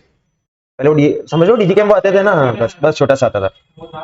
चलो अब आती है थोड़ा सा टाइम पास वाली बात, बिजनेस लेवल स्ट्रेटेजीज. अभी तक इन्होंने सिर्फ एक मॉडल बताया, अब ये चैप्टर चालू कर रहे हैं business level strategies. Business level strategies में मेनली 3 चीजें आपको ध्यान में रखनी होती है, या 3 चीजों को ध्यान में रखते हुए आपको डिसीजन लेने पड़ते हैं. हु विल बी, किसको सर्व करना है, कौन देखेगा. बिजनेस फंक्शनल लेवल क्या देखेंगे, क्या बनाना है, क्या प्राइस रखनी है, क्या कॉस्ट रखना है, किस तरीके से एडवर्टाइजिंग करनी है. बिजनेस लेवल बोलेंगे अपनी प्रोडक्ट बनानी है, किनके लिए बनाने. कॉर्पोरेट बोलेंगे हमको किस बिजनेस में जाना है, समझे. एकदम सीक्वेंस चल रहा है. व्हाट आर द, उनकी क्या क्या नीड्स है जो हमको फुलफिल करनी है, and how those needs will B. सबसे पहले हु विल बी, हमको किसको सर्व करना है, फिर उनकी क्या क्या नीड्स है और हम उन नीड्स को कैसे सेटिस्फाई कर सकते हैं. कैसे मतलब एक ऐसी प्रोडक्ट या सर्विसेज बना के आप उनकी नीड को, आपने प्रोडक्ट या उसकी डिजाइन कर दी है, बिजनेस लेवल स्ट्रेटेजी. वो प्रोडक्ट की डिजाइन आगे फंक्शनल लेवल को बता दीजिए. प्राइस क्या रखनी है देखेंगे, कॉस्ट कितनी मेंटेन करनी है देखेंगे, सामान कहां से लाना है, लॉजिस्टिक वगैरह, सप्लाई चेन मैनेजमेंट वो देखेंगे. आर&डी प्रोडक्ट में और क्या इंप्रूवमेंट कर सकते हैं वो लोग वो देखेंगे, और मार्केटिंग देखेंगे, एचआर लोगों उनको बनाने के लिए एचआर के लोग लाने पड़ेंगे, वो सब वो देखेंगे. Done. Are determined by senior management drafting, समझा. ये तीनों पॉइंट, अब इन तीनों को ही नीचे घुमा के लिख रखा है, या फिर मैं बोलूं ये जो फर्स्ट पॉइंट है ना, इनमें ये तीनों बातें कवर हो रही है। Identifying and meeting the needs of, देखो what are the needs to be, what are the needs to be met, ये जो पॉइंट है ये जा रहा है यहाँ पे आइडेंटिफाइंग द नीड्स, ठीक है, आइडेंटिफाइंग द नीड्स, ये किसका जा रहा है, what are the needs to be met, फिर आ रहा है how those needs will be satisfied, ये जा रहा है meeting the needs, meeting the needs done, फिर and who will be served, आपके की कस्टमर्स कौन होंगे, पहली लाइन में तीनों चीजें खत्म। So I identifying and meeting the needs of की कस्टमर्स, फिर ये दोनों बातें बहुत मस्त है। अचीविंग, नहीं ये ये मेरे को अच्छा नहीं लगता, मैं इसको ऐसे लिखता हूँ, कॉम्पिटिटिव, तो नीचे क्या है फिर, अवॉइडिंग कॉम्पिटिटिव डिसएडवांटेज, अगर आप आगे नहीं निकल सकते तो किसी और को आगे भी मत निकलने दो। चतुर, 3 इडियट्स, रात वाला सीन, बस यही डन, समझा। सो ये फर्स्ट वाला पॉइंट अच्छे से याद करना है, और ये तो अपने आप याद हो जाएंगे, कॉम्पिटिटिव एडवांटेज को अचीव करना और कॉम्पिटिटिव डिसएडवांटेज को अवॉइड करना, पक्का। फिर ये who are the customers and how to satisfy their needs, उनके बारे में कुछ 1-2 लाइनें लिख रखी है, not so important, one time read, okay. चलो फिर आती है माइकल पोर्टर की, जो मॉडल पढ़ा था वो किसने दिया था, बस माइकल पोर्टर की जेनरिक स्ट्रेटेजी, मतलब यूं कह सकता हूं पूरा चैप्टर माइकल पोर्टर ने दिया हुआ है, ठीक है, माइकल पोर्टर की generic strategies. We discuss about 5 Porter's competition edge पर, इन्होंने खुद ने लिखकर बता दिया, बट अब पोर्टर साहब बताते हैं तो आपको कॉम्पिटिटिव एडवांटेज लेना है तो 3 बेसिस पे आप ले सकते हो, आप 3 ऐसी स्ट्रेटेजी फॉलो कर सकते हो जिनके बेसिस पे आपको कॉम्पिटिटिव एडवांटेज मिल सकता है। डन, पहली होती है कॉस्ट लीडरशिप, कॉस्ट पे ध्यान दो, कॉस्ट पे ध्यान दो। प्रोडक्ट डिफरेंशिएशन, मतलब कुछ प्रोडक्ट में यूनिक नहीं होना चाहिए, सिमिलर प्रोडक्ट होना चाहिए, जो काम करने के लिए वो प्रोडक्ट बना है वो काम करना चाहिए बट कम रेट में, ताकि जो आम जनता है वो ज्यादा मास मार्केट आपको करेगा, तो आप वॉल्यूम पे खेल सकते हो, और वॉल्यूम पे खेलोगे तो पर यूनिट भी अगर छोटा छोटा मिला तो हाई में आपको बल्क मिल जाएगा, मतलब हाई में मतलब छोटे छोटे यूनिट जोड़ के आपको ज्यादा इन नंबर ऑफ कस्टमर्स बढ़ेंगे, बट प्रॉफिट हर यूनिट से, हर कस्टमर से तो छोटा प्रॉफिट होगा, बट हाँ इकोनॉमिक्स ऑफ स्केल हो जाएगी तो कॉस्ट कम हो सकती है। मैं बोल रहा हूँ कि हर यूनिट से, हर कस्टमर से एक छोटा प्रॉफिट आएगा आपको, क्योंकि आप कॉस्ट लीडरशिप पे काम कर रहे हो, मिला के एग्रीगेट में प्रॉफिट ज्यादा मिल जाएगा। डिफरेंशिएशन, सेकंड स्ट्रेटेजी, प्रोडक्ट में कुछ यूनिक दो। फिर आता है ऐसे लोगों की नीड्स फुलफिल करो जिन लोगों पे ध्यान कौन नहीं दे रहा, बड़ी कंपनीज ध्यान नहीं दे रही, बड़ी कंपनीज ध्यान नहीं दे रही, उन लोगों की, उनको आइडेंटिफाई करो, उनकी नीड्स पहचानो और उनकी स्पेशल नीड्स को करने के लिए कुछ ऐसा अपने आप में डेवलप करो, या ऐसा प्रोडक्ट डेवलप करो जो उनकी नीड्स, जो आपने बोला सेटिस्फाई, ऐसा कुछ डेवलप करो जो उनकी नीड्स सेटिस्फाई कर सके। कौन से लोगों की, कुछ लोगों की नीड्स जिन पे बड़े लोग ध्यान नहीं दे रहे, बड़ी कंपनीज ध्यान नहीं दे रही। डन, या फिर अपन इसको ऐसा कह सकते हैं कि उन ऐसे कुछ लोग जिनका टेस्ट, स्पेसिफिकेशन, रिक्वायरमेंट डिफरेंट है फ्रॉम द ब्रॉड मार्केट, लोगों से अलग डिफरेंशिएशन है, मतलब उनको कुछ और चाहिए, स्पेशल नीड्स है, तो फिर अपन उनके लिए कुछ प्रोडक्ट बनाएंगे, उसको स्ट्रेटेजी को कहते हैं फोकस स्ट्रेटेजी, पक्का। चलो एग्जांपल से स्टार्ट करते हैं। सबसे पहले लावा, कॉस्ट लीडरशिप, फोन है, क्वालिटी की कोई गारंटी नहीं पर पैसा सबसे कम, लावा के साथ और क्या जोड़ सकते हैं अपन, एक फोन आया करता था मेरे पास, कभी हुआ करता था, ऑरेंज फुल चाइना का फोन था, ऑरेंज नाम था, एक्स फोन, हाँ एक्स फोन, ये सब क्या है, प्रोडक्ट वही है बट कॉस्ट लीडरशिप। डन, फिर आता है एप्पल, डिफरेंशिएशन क्या है, ब्रांड वैल्यू, ऑर्गेनाइजेशन वैल्यू। फिर आता है एच, कस्टम बिल्ट फोन्स, चाहिए जो फोन बना सकते हो, जो कैमरा चाहिए लगवा सकते हो, जिधर कैमरा चाहिए उधर लगवा सकते हो, चार्जिंग पॉइंट ऊपर चाहिए वहां लगवा सकते हो। मेरे को ऐसा बहुत लगता है फोन के अंदर चार्जिंग पॉइंट नीचे नहीं ऊपर होना चाहिए, कभी भी यूज करो सोते तो साइड से ऊपर आना चाहिए, नीचे कौन देता है, बेकार है ना। जैसे मेरा फोन यहाँ पड़ा है, वहां से वो आया तो ऊपर के ऊपर लग जाए, वो वायर घूम के नीचे से लगेगा। सो मैं इस तरीके से अपना कस्टम बिल्ट फोन बनवा सकता हूँ। कंपनी है हैच, मेरी स्पेशल नीड्स है, क्या मेरे पे सैमसंग ध्यान दे रहा है, नहीं दे रहा ना, ब्रॉड, मेरी नीड्स ब्रॉड मार्केट से डिफरेंट है, मेरे को ऊपर चाहिए चार्जिंग पॉइंट, तो हैच कंपनी बना के देगी मेरे को। So this is a company which is focusing, मतलब which is following focus strategy. चलो और एक एग्जांपल, बोट, यूनिक क्या है, कुछ नहीं, साउंड आती जो भरी बट कम में। फिर आता है स्कल कैंडी, साउंड की क्वालिटी, स्कल कैंडी एक है कंपनी है, हेडफोन्स, ईयरफोन्स, बर्ड्स ये सब बनाती है। Done, Skullcandy. एक और है सेनहाइजर, HEISER, सेनहाइजर। प्रोडक्ट 1000 रुपए में कोई प्रोडक्ट नहीं आता, मतलब 1000 रुपए में सिर्फ वायर्ड वाले आते, वायरलेस नहीं आते, वायरलेस 2000, 2500, 3000 से आते हैं, और इसके बोट के 1000 में आ जाते हैं। कॉस्ट लीडरशिप, ये लोग यूनिक दे रहे हैं, यूनिक क्या है, क्वालिटी, साउंड क्वालिटी यूनिक दे रहे हैं। और फोकल बताया हुआ है, 1-1, 1.5 लाख के हेडफोन्स आते हैं, क्यों, उस पर गोल्ड का वर्क होता है, सिल्वर का वर्क होता है। अगर मेरे को चाहिए, मेरी नीड्स अलग है, तो ये कंपनी कंप्लीट करके देगी, ये कंपनी उसको फोकस करेगी, फॉलो करेगी फोकस स्ट्रेटेजी, जिससे स्पेशल नीड्स को आइडेंटिफाई करके मीट कर सके, पक्का। चलो फिर आता है, थोड़ा पढ़ना चालू करते हैं। अब बेसिक तो समझा दिया, रीड आउट करेंगे। Low cost competitive strategy aims at dot, बताया था ज्यादा मार्केट को आपको कैटर करना है, ठीक है, बट इसके अंदर आपको क्या कॉस्ट रिडक्शन करना है, कॉस्ट लीडरशिप बनना है तो कॉस्ट रिडक्शन करना है। तो strong efforts of cost reduction in her area के अंदर, जहां जहां कॉस्ट रिडक्शन कर सकते हो वहां कॉस्ट रिडक्शन करो। चलो, because of its lower cost able to charge, अगर आप आपके प्राइस भी कम होगी, अगर जैसे आपकी कंपनी है ए, कॉम्पिटिटर है बी, आप बना रहे हो 2 में, वो बना रहा है 2.2 में, वो बेच रहा है 3 में, आप कितने में बेच पाओगे? अगर आपको सेम मार्जिन यूज, मतलब हाँ 2.5 में बेच सकते हो, बट आपको सेम मार्जिन करना है तो 3 और 2.2 का डिफरेंस 0.8 हो गया, तो 0.8 रुपीज कमाना है अपन को, समझे? तो आप प्राइस कम चार्ज कर सकते हो आपके कॉम्पिटिटर से, अगर आप लो कॉस्ट स्ट्रेटेजी फॉलो कर रहे हैं तो। Done. Still earn satisfactory profits, कैसे? अगर अपने पास 100 में से 80 कस्टमर आएंगे तो उसके पास 20 ही जाएंगे, क्योंकि कस्टमर को जहां सस्ता मिल रहा है प्रोडक्ट लगभग लगभग सेम है, इसलिए अपन सेटिस्फैक्टरी प्रॉफिट अर्न कर सकते हैं, अर्न सेटिस्फैक्टरी प्रॉफिट। फिर आता है gain market share and competitors out of the market, धीरे धीरे खत्म होकर चले जाएंगे, बिकॉज लोग, मैंने बोला ना 100 में से 80 लोग आपके पास आ रहे हैं, वो 20 जा पा रहे और वो 0.8 पैसे ही कमा रहा है 20 लोगों पे, कितना कम आया एग्रीगेट में, बट अपन 0.8 कमा रहे हैं 80 पे, तो एग्रीगेट ज्यादा आया, तो इस हिसाब से वो धीरे धीरे मार्केट से आउट हो जाएगा। आता है प्राइमरी रीजन, ये बहुत इंपॉर्टेंट है एमसीक्यू के लिए, primary reason for pursuing forward backward horizontal integration to gain cost leadership benefit. Backward forward and horizontal integration करते क्यों है? ताकि अपन को कॉस्ट में एडवांटेज मिल सके, ठीक है। भाई लो कॉस्ट स्ट्रेटेजी फॉलो कर रहे हैं, रिस्क क्या क्या है? एक तो अपनी वजह से पूरी इंडस्ट्री का प्रॉफिट डाउन हो जाएगा। अपन ने 2.8 किया, वो भी 2.8 करेगा, अपन कहेंगे अच्छा मैं तो 2 में बना रहा हूं, तो 2.2 में बना रहा है, ले 2.5, वो भी 2.5 करेगा, इससे क्या हो रहा है? पूरी इंडस्ट्री का प्रॉफिट डाउन हो रहा है। Done, industry profits down. फिर आता है buyers interest differentiating besides price, मतलब बायर को प्राइस से नहीं फर्क पड़ता, बायर को चाहिए कुछ यूनिक, और यूनिक चाहिए तो वो आपका प्रोडक्ट नहीं लेगा, वो उस कंपनी का लेगा जो यूनिक दे रही है। अभी तक अपन स्टूडेंट लाइफ है, क्या चाहिए? बोट, 1000 रुपए में गाने सुनने के आइटम, फिर कमाने लग जाएंगे, फिर सैनिटाइजर स्केल घंटी चाहिए, तो अपना इंटरेस्ट किस पे शिफ्ट हो गया? डिफरेंशिएशन में। साउंड क्वालिटी में मजा आना चाहिए, पैसे की कोई दिक्कत नहीं, 1000 की वैल्यू 3-4 हजार रुपए ले ले। टेक्नोलॉजिकल ब्रेक थ्रू, इंडस्ट्री के अंदर ऐसा क्यों टेक्नोलॉजी आ गई जिससे आपने बड़ी मेहनत करके 2 रुपए से आप 2.2 से आपकी प्राइस लाई कॉस्ट पे, कॉस्ट लाया 2 पे, 2.2 से आपने कॉस्ट रिडक्शन करके कॉस्ट लाया। इंडस्ट्री में ऐसी टेक्नोलॉजी आ गई जो आपके कॉम्पिटिटर को 2.2 में बना रहा था, अब वो सीधा बना रहा है 1.5 में, या फिर बोलूं तो सीधा 1.2 में, 1.2 में। क्या आया? ये इंडस्ट्री में ऐसी टेक्नोलॉजिकल ब्रेक थ्रू आया जिससे आपकी कॉस्ट आपने जितनी कम करी थी, मतलब नहीं है, मार्केट में और कम हो गई, ऐसी कोई टेक्नोलॉजी आ गई, या फिर ऐसी कोई टेक्नोलॉजी आ गई जिससे जो प्रोडक्ट का हाव भाव ही बदल गया। एग्जांपल अपन कंटिन्यू करना चाहें तो कैमरा के अंदर आपकी कंपनी बहुत कॉस्ट लीडरशिप थी, टेक्नोलॉजी आ गई, फोन के अंदर 108 मेगापिक्सल कैमरा, लो अब आप कितना ही कॉस्ट लीडरशिप फॉलो करते ही रहो, कोई फर्क ही नहीं पड़ता, आदमी प्रोडक्ट ही स्विच कर लेगा। रीजन में बहुत सारे फीचर्स है जो उसके अंदर है, वो उसके अंदर तो है ना, सो टेक्नोलॉजिकल ब्रेक थ्रू आ गया। डन। फिर आता है इंपॉर्टेंट, स्ट्राइविंग टू बी, नहीं समझ आया? पूरी ग्रीन येलो लाइन ICI की लाइन है, अपन इसको ये लिखते हैं, व्हेन टू गो फॉर। भाई कब कौन सी सिचुएशन से जब आपको कॉस्ट लीडरशिप स्ट्रेटेजी फॉलो, अपन को दोनों चीजें पढ़नी है, इजी पढ़ने के लिए ब्रैकेट वाला और नॉर्मल पढ़ने के लिए वाला, ठीक है। जब बायर्स को फर्क नहीं पड़ता ब्रांड टू ब्रांड, कौन सी ब्रांड क्या ब्रांड सस्ता देगा उधर हम जाएंगे, तो आप क्या करोगे? जो प्राइस कमी है ना, जैसे अपन बचपन में क्रिकेट खेलते थे, बॉल लेने जाते थे A1 की, A1 कंपनी आते, ब्रांड से फर्क नहीं पड़ता, A1 दे, B1 दे, C1 दे, जो 20 में दे रहा है वो जाएंगे, और जो 25 ले रहा है वो नहीं जाएंगे, चाहे उसकी बॉल ज्यादा उचकती है, चाहे अपनी, कोई फर्क नहीं पड़ता, ब्रांड टू ब्रांड कोई फर्क नहीं पड़ता, बॉल है बस भाई।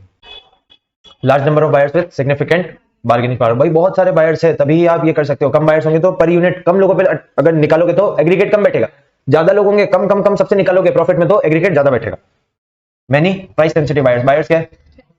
जिसको प्राइस से फर्क पड़ता है, तो इसलिए तब आप प्राइस कॉस्ट लीडरशिप कर सकते हो। अगर किसी बायर को यूनिक फीचर से फर्क पड़ता है तो उस टाइम पे कॉस्ट लीडरशिप नहीं करो, then only few ways to achieve, बहुत कम चीजें हैं, जैसे बॉल है, बॉल होगी, क्या कर लोगे? कलर दूसरा निकाल दोगे और क्या करोगे? तो ऐसी बहुत कम चीजें हैं जिससे डिफरेंशिएशन कर सकते हो प्रोडक्ट में। तो सब लोग स्टैंडर्डाइज प्रोडक्ट बेचेंगे, सब स्टैंडर्डाइज प्रोडक्ट बेचेंगे, तो आप लो कॉस्ट बेचोगे तो आप ज्यादा पैसे कमाओगे। डन।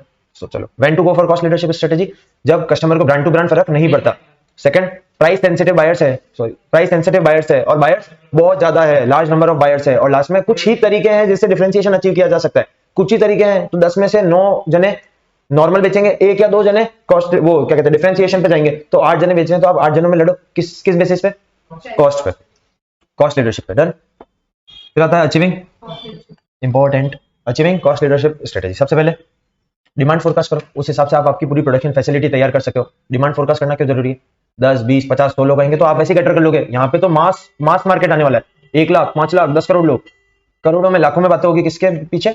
बायर्स के पीछे। तो बायर्स ज्यादा आने वाले, तो आप उसके हिसाब से फोरकास्ट करो अपनी डिमांड की कितनी डिमांड हो सकती है, उस हिसाब से मशीनरीज लेकर आओ, एरिया जो भी आपको रेंट पे शेड लेना है वो बड़ा लो, लोग ज्यादा अपॉइंट करो, समझे? तो ये सब है prompt forecasting of optimum utilisation of resources, wastage कम, तभी आप अचीव कर सकते हो ना, वरना नहीं कर पाओगे क्योंकि आपकी वो कॉस्ट ज्यादा लग जाएगी, मतलब कॉस्ट ज्यादा हो जाएगी। फिर achieving try to produce in bulk, try to purchase in bulk, try to sell in bulk, हर चीज में बल्क में करोगे तभी आप इकोनॉमीज ऑफ स्केल अचीव कर सकते हो। स्टैंडर्डाइजेशन ऑफ प्रोडक्ट, अगर आपने बार बार अलग अलग प्रोडक्ट बनाने की कोशिश करी, कुछ प्रोडक्ट ऐसे, कुछ प्रोडक्ट ऐसे, कुछ प्रोडक्ट ऐसे, कुछ प्रोडक्ट ऐसे, तो बार बार मशीन को रोकना पड़ेगा, मोल्ड्स या डाइस बदलने पड़ेंगे, ठीक है? इसको कहते हैं बैच। भाई एक बार आपने मोल्ड या बैच फिट किया, मतलब मोल्ड या डाई फिट करी और एक बार ऑन कर दिया बैच को, तो एक बैच में 100 यूनिट बन के निकल गई, समझो। फिर एक बंदा जाएगा, पुरानी खोलेगा, नहीं लगाएगा, 10, 15, 20 मिनट जाएंगे उनको, वापस आधे घंटे के लिए मशीन चलेगी और 100 नई तरह की कोई चीज निकलेगी। सपोज एग्जांपल लेते हैं पेन, एक बार बटन चालू किया, 100 पेन निकल गए, गया वापस मोल्ड डाइस चेंज करी, वापस 100 पेन निकले। मान लो चेंज करने में उसको आधा घंटा लग गया, तो 1.5 घंटे में कितने पेन निकले? 200। बट अगर सेम प्रोडक्ट बनाते तो चालू 100 निकले, वापस चालू 100 निकले, वापस चालू 100 निकले, 1.5 घंटे में कितने बन गए, समझे? कॉस्ट, जब वो आधे घंटे के लिए एक आदमी मोल्ड्स और डाइस को बदल रहा है, बाकी पूरी आपकी ह्यूमन रिसोर्स खाली बैठी है, उसका पैसा देना पड़ रहा है, इलेक्ट्रिसिटी का पैसा देना पड़ रहा है, फिक्स्ड रेंट जो होता है शेड का वो भी जा रहा है, फिक्स कॉस्ट भी मतलब कंटिन्यूस लगते जा रही है। तो फिक्स कॉस्ट को एकदम अच्छे से मतलब क्या कहते हैं ना, निचोड़ के निकालना है, तो आपको स्टैंडर्डाइज प्रोडक्ट यूज करने, ज्यादा से ज्यादा क्वांटिटी में बनाना है, तभी इकोनॉमीज ऑफ स्केल आ पाएगी। और इकोनॉमीज ऑफ स्केल कब आ पाएगी? जब आप स्टैंडर्डाइज प्रोडक्ट बनाओगे, स्टैंडर्डाइज प्रोडक्ट, ठीक है? अगर आपको यूं डाउट हो रहा है तो सिर्फ इसको यहां तक ही मार्क कर दो, स्टैंडर्डाइज प्रोडक्ट, समझ जाओगे स्टैंडर्डाइज प्रोडक्ट मतलब क्या। फिर इन्वेस्ट इन, पैसा कहां इन्वेस्ट करो? कॉस्ट सेविंग टेक्नोलॉजीज में, ऐसी ऐसी नई नई चीजें, जैसे अभी ऊपर अपने पढ़ा ना, यहाँ पे ये strong efforts of cost reduction in every area of business, हर जगह कॉस्ट रिडक्शन करने की जहां जहां हो सकते हो। तो कैसे करोगे? कुछ ऐसी टेक्नोलॉजीज में इन्वेस्ट करो जो कॉस्ट कम करने की में मदद करेगी, तो उसमें इन्वेस्ट करो, माना एक बार पैसा लगेगा बट कॉस्ट कम हो जाएगी over life period of time.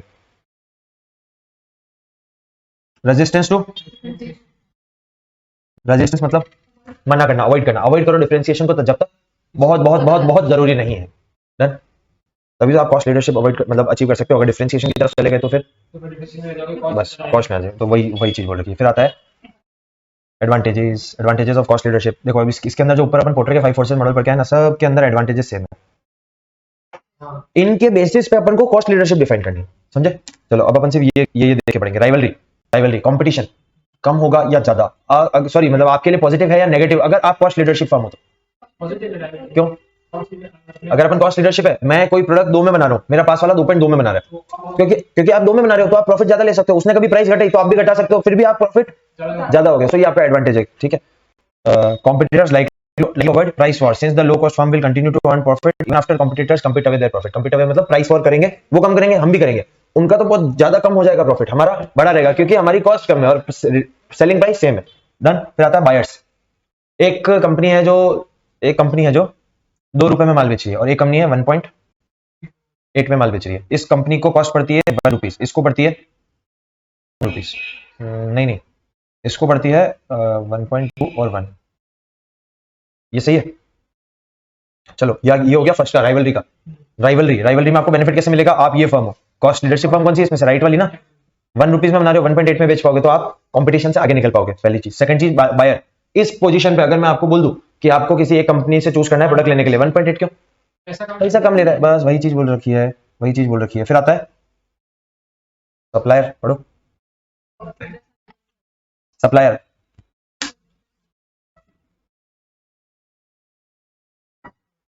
Prima फेसिली समझ में नहीं आएगा, ये बोलना चाह रहे हैं, एक सेकेंड,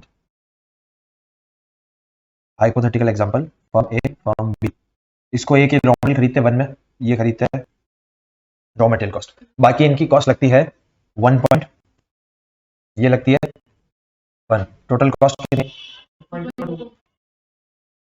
ये कंपनी माल बेच रही है 2.3 में सेलिंग प्राइस, और ये कंपनी बेच रही है 2.3 में, कोई दिक्कत? एग्जांपल समझ आया? 1 में क्या करती है, यहाँ 1 में, यहाँ पे क्या करती है?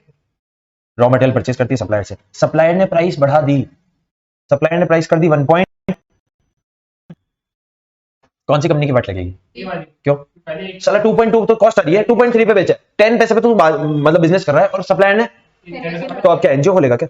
प्राइस बढ़ानी पड़ेगी नीचे वाले को, वो वही के वही रखेगा बिकॉज उसका प्रॉफिट मानना कम हुआ बट एग्रीगेट प्रॉफिट अभी भी उसको हो रहा है, ऊपर वाले को तो पर यूनिट भी प्रॉफिट नहीं हो रहा, एग्रीगेट भी नहीं हो रहा। ठीक है, हाइपोथेटिकल एग्जांपल है थोड़ा सा समझने के लिए। अब पढ़ो। Cost leadership are able to absorb greater price increases from supplier before they need to complete. समझा? चलो फिर आता है न्यू एंट्रेंट्स।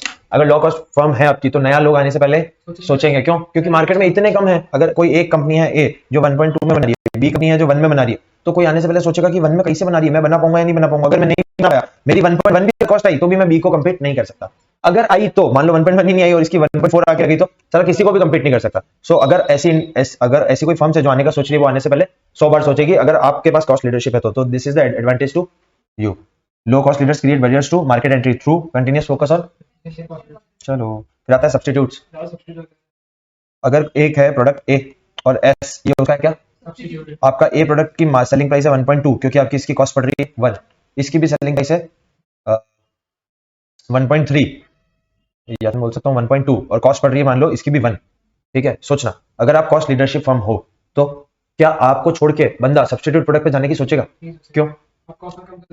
या क्योंकि आप ऑलरेडी कॉस्ट कम कर रहे हो और सब्स्टिट्यूट प्रोडक्ट लगभग सेम रेट पे बिकता है। डन। अगर मैं बोल दूं ये जो फर्म है ये 0.9 में कर रही है बिकॉज कॉस्ट लीडरशिप फर्म है ना, तो इसलिए इसने अपनी प्राइस ये भी 0.2 कमा रहा है, ये भी 0.2 कमा रहा है, तो आप ए प्रोडक्ट छोड़ के सब्स्टिट्यूट पे जाने का सोचोगे? क्यों? पैसा कम देना पड़ रहा है। प्लस ये अगर मैं कह रहा हूँ 1 पॉइंट, हाँ ठीक है, अपने को पैसा कम देना पड़ रहा है। कोई दिक्कत और समझ में आया? कोई दिक्कत तो प्लीज बोल देना। चलो फिर पढ़ते हैं। Low cost leaders are more likely to lower the cost to include existing customers to stay with their products and invest in। Disadvantages क्या हो सकते हैं?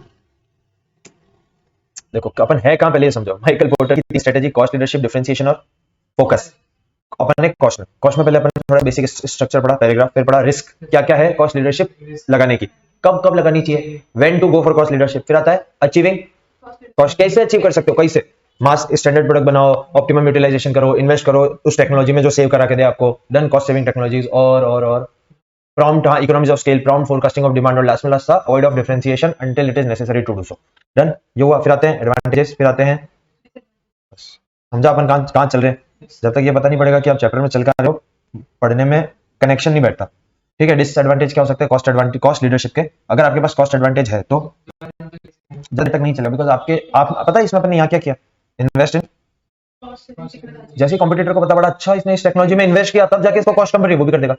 सो डिसएडवांटेज ये कि नॉट लास्ट एज कॉम्पिटिटर्स में imitate cost reduction techniques. Done. फिर है cost leadership can succeed only if a firm can achieve, अगर हायर सेल्स वॉल्यूम अचीव कर पाए तो ही मतलब है, क्योंकि आपने हर यूनिट से थोड़ा थोड़ा पैसा कमाया था। अगर वॉल्यूम ज्यादा नहीं होगा तो एग्रीगेट प्रॉफिट ज्यादा। Keeping their cost as low by minimizing cost of advertising, market research and development. इन सब में ऊपर ये पढ़ा था, देखो इन एवरी हर एरिया से पैसा कॉस्ट रिडक्शन करने की कोशिश करो। तो आपने क्या किया, मार्केटिंग को कम कर दिया, एडवर्टाइजमेंट को कम कर दिया, मार्केट रिसर्च को कम कर दिया, रिसर्च एंड डेवलपमेंट को कम कर दिया। अभी के लिए ठीक है, लॉन्ग टर्म में आपको दुख देगा। लॉन्ग टर्म में आप लोग आपकी कंपनी को ही भूल जाएंगे फिर अगर आप मार्केटिंग से पैसा चुराने लग गए तो, चुराने इन द सेंस कॉस्ट वहां कम करने लग गए तो। वही चीज बोली हुई है but this approach can prove expensive and. फिर आता है टेक्नोलॉजिकल एडवांसमेंट, जो रिस्क में पड़ के आए थे। अगर कोई ऐसी टेक्नोलॉजी आ गई जिससे बहुत कम हो जाएगी तो आप किसी काम के नहीं हो। कंप्लीट, पूरा कंप्लीट। कितने पॉइंट्स हो गए कॉस्ट लीडरशिप में? पहले तो रिस्क, फिर व्हेन टू गो फॉर, फिर अचीविंग, फिर एडवांटेज डिसएडवांटेज। 5 मेन पॉइंट्स हो गए और बाकी ऊपर एक इसका पैराग्राफ था जिसमें बातें समझा रखी थी। फिर आता है डिफरेंशिएशन। प्रोडक्ट में unique aimed at broad mass market involves creation of a product and service perceived by the customer as। Customer को वो प्रोडक्ट या सर्विस यूनिक लगनी चाहिए, यूनिक, और यूनिक को ही कहते हैं डिफरेंशिएशन। कोई फीचर है नया, that is differentiation. Because of differentiation the business can charge. Example Apple, very good. Premium है ना, तभी तो प्रीमियम, मतलब कुछ नया है, क्या है, ब्रांड वैल्यू है। डिफरेंशिएशन क्या है, ब्रांड, इसलिए वो प्रीमियम चार्ज कर सकता है। और बट डिफरेंशिएशन कब लगाई जा सकती है? Only after a careful study of buyer's need and preference. Buyer को क्या चाहिए, मतलब क्या चाहिए, बायर को ब्रांड वैल्यू चाहिए, इसलिए आपने इतने सालों से अपने प्रोडक्ट की ब्रांड वैल्यू डेवलप करी है। बायर को ड्रोन वाला कैमरा चाहिए, इसलिए ओप्पो ड्रोन वाले कैमरे पे वर्क कर रहा है। लोगों को फोल्डेबल फोन चाहिए था, इसलिए सैमसंग ने निकाला। सो आपको स्टडी करनी पड़ेगी, रिसर्च एंड डेवलपमेंट करना पड़ेगा, किस चीज पे क्या लोगों को यूनिक लगता है, क्या उनको यूनिक चाहिए। और डन। चलो फिर आता है risk of pursuing cost leadership strategy. Standard product sufficient meet मतलब स्टैंडर्ड प्रोडक्ट मतलब जिस प्रोडक्ट में कुछ यूनिकनेस नहीं है, अगर वो सफिशिएंटली लोगों की डिमांड नीड को फुलफिल कर पा रहे हैं। एग्जांपल बॉल, अरे बॉल बॉल है, कलर कुछ भी दो, बॉल खेलने वालों को बॉल से मतलब है, उनका काम उससे हो रहा है, तो वो फालतू में आपको एक्स्ट्रा पैसा क्यों देंगे, प्रीमियम क्यों देंगे, किसी डिफरेंशिएशन फीचर पे नहीं देंगे। बस वही standard product sufficiently meet the customer need. Rapid imitation by competitors, आपने कुछ यूनिक निकाला, कॉम्पिटिटर ने भी सेम निकाल दिया, बस अब क्या करोगे फिर। हाँ बस, तो ये इसकी एक रिस्क है। फिर आता है यूनिक प्रोडक्ट में not be value enough by customer, तो कस्टमर को उतना वैल्यू नहीं लगेगा, बोले सिर्फ हाँ। तो समझो ना, कोई भी ऐसा पेन है जिसके अंदर मान लो एक नॉर्मल पेन होता है 5 रुपए का जो चलता है, एक वही पेन है बट उसके इंक में लिखने के बाद खुशबू आती है, क्या करें खुशबू, क्या करेंगे सोच रहे हो। अगर वो उसके 10 रुपए चार्ज कर रहा है, कोई नहीं खरीदेगा, क्योंकि वो एक ऐसा फीचर है, ऐसा यूनिकनेस है जिसके कस्टमर को वैल्यू ही नहीं है। मेजोरिटी ऑफ जने वैल्यू नहीं करेंगे उसकी, कुछ लोग करेंगे, तो वो जब तक वो करेंगे तब तक चल जाएगा, जब तक वो भी करना बंद कर देंगे कंपनी। फिर आता है, तो इतनी देर से सर आप बोल रहे हो unique unique unique unique unique, 3 चीजें से चीजें यूनिक हो सकती है। सबसे पहले प्रोडक्ट में कुछ यूनिक फीचर है, किसमें, प्रोडक्ट में, जैसे कि सैनिटाइजर, स्कल कैंडी, क्या यूनिक फीचर है, बेस अच्छा आता है, म्यूजिक क्वालिटी अच्छी है, सो this is a unique feature. Apple में क्या यूनिक है, उसकी ब्रांड वैल्यू, ब्रांड वैल्यू ठीक है। उसको अगर आप उसको बोल रहे हो कि ब्रांड वैल्यू है, तो उसको अपन डालेंगे इधर नेम रिकॉग्निशन में, name recognition and customer loyalty. उस कंपनी को लोग जानते हैं, एप्पल को लोग जानते हैं। फिर डिफरेंशिएशन आप कर सकते हो to for making that price of that product high, ताकि लोग उससे हाई प्राइस की वजह से आपके पास आ जाएंगे। ओरा कैफे भिंडी देता है, भिंडी की सब्जी, क्या करता है, भिंडी लेता है, भिंडी के ऐसे ऊपर के कतरन करता है, वो छीलने वाला चाकू नहीं होता उससे, फिर जो स्क्रिप्स एकदम क्रिस्पी जो इसकी लेयर्स निकलती है उनको फ्राई करता है, उसकी सब्जी बना के देता है। 300 रुपए या 350 रुपए की सब्जी भिंडी की। एक बार जैसे मैं गया, मेरे को किसी ने बताया, तो मैं वहां जाके खाई थी, या फिर मेरे को किसी ने नहीं बताता तो मैं वहां जाता, मैं बोलता कौन सी सब्जी अच्छी है, तो मैं प्राइस देखता भिंडी 350 की। पर कभी कभी ऐसा ले लेते हैं, यार क्या नया आएगा जो ये 350 चार्ज कर रहा है, ऐसा क्या ही दे देगा, ऐसा क्या ही दे देगा जो ये 350 रुपए चार्ज कर रहा है, एक बार मंगा के देखते हैं। डन। तो क्या इसने अपना प्रोडक्ट को डिफरेंट किया, भिंडी को डिफरेंट किया, क्यों, प्राइसिंग हाई बना के, प्राइस हाई बना के। चलो बस यही चीज, तीनों चीजें लिख रखे। प्रोडक्ट इनोवेटिव प्रोडक्ट, सैमसंग का foldable phone, drone camera, Oppo का, ये क्या इनोवेटिव प्रोडक्ट है। सो इसमें क्या कहता है, that meet customers need can be aware comparison advantage और competitors, new product offering can be costly, मतलब ये चीज बनाने की प्रोडक्ट मतलब चीज R&D बहुत कॉस्टली आया होगा, जैसे R&D ओप्पो का ड्रोन कैमरा, ये टेक्नोलॉजी बनाने में बहुत पैसा खर्च हुआ, प्रोडक्शन, इसको जब चीजें बनाई तो और किसी ने बना नहीं रखी, तो आपको इसके प्रोडक्शन में ज्यादा पैसा खर्च करना पड़ा होगा, एंड मार्केटिंग ज्यादा करनी पड़ेगी, तभी लोगों को पता पड़ेगा कि ओप्पो ने इस टाइप का कोई फोन निकाला है जिसके अंदर ड्रोन कैमरा है। But the pay off can be great as the customer flock to be among the first to have new product. इसका आंसर आप लोग मुझे दोगे, इसका मतलब क्या है, pay off can be great as customers flock.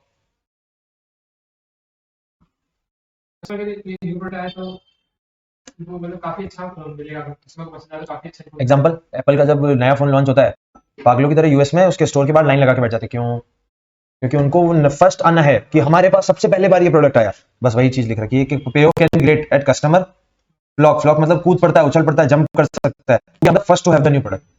ठीक है, पता है प्राइसिंग, थोड़ा जल्दी पढ़ते हैं। प्राइसिंग, प्राइसिंग में भी influence by the customers ideal value for the product, attempt to establish superiority through 350 की भिंडी की सब्जी, हायर प्राइस, एक बार तो ट्राई करके देखते हैं ऐसा क्या ही दे देगा। बस organization, organization differentiation is yet another form of differentiation. Apple का फोन,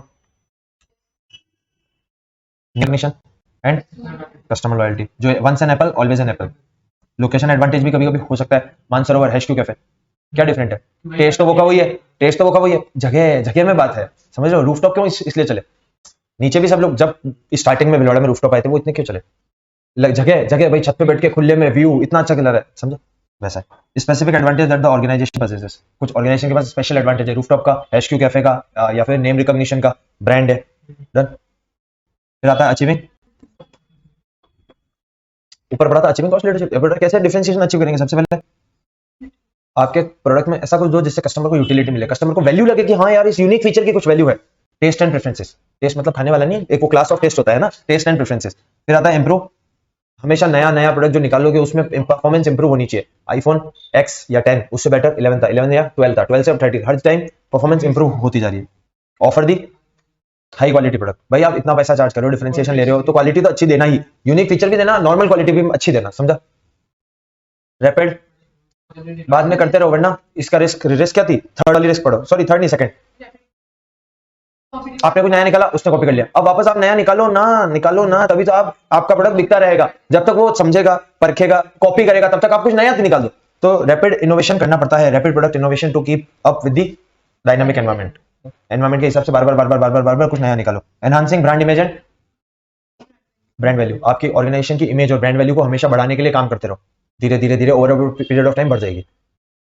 बेस्ड ऑन जितने जितने फीचर्स है उतने प्राइस चार्ज करो। किसी में डबल फीचर्स है तो डबल प्राइस, किसी में सिंगल है तो सिंगल प्राइस।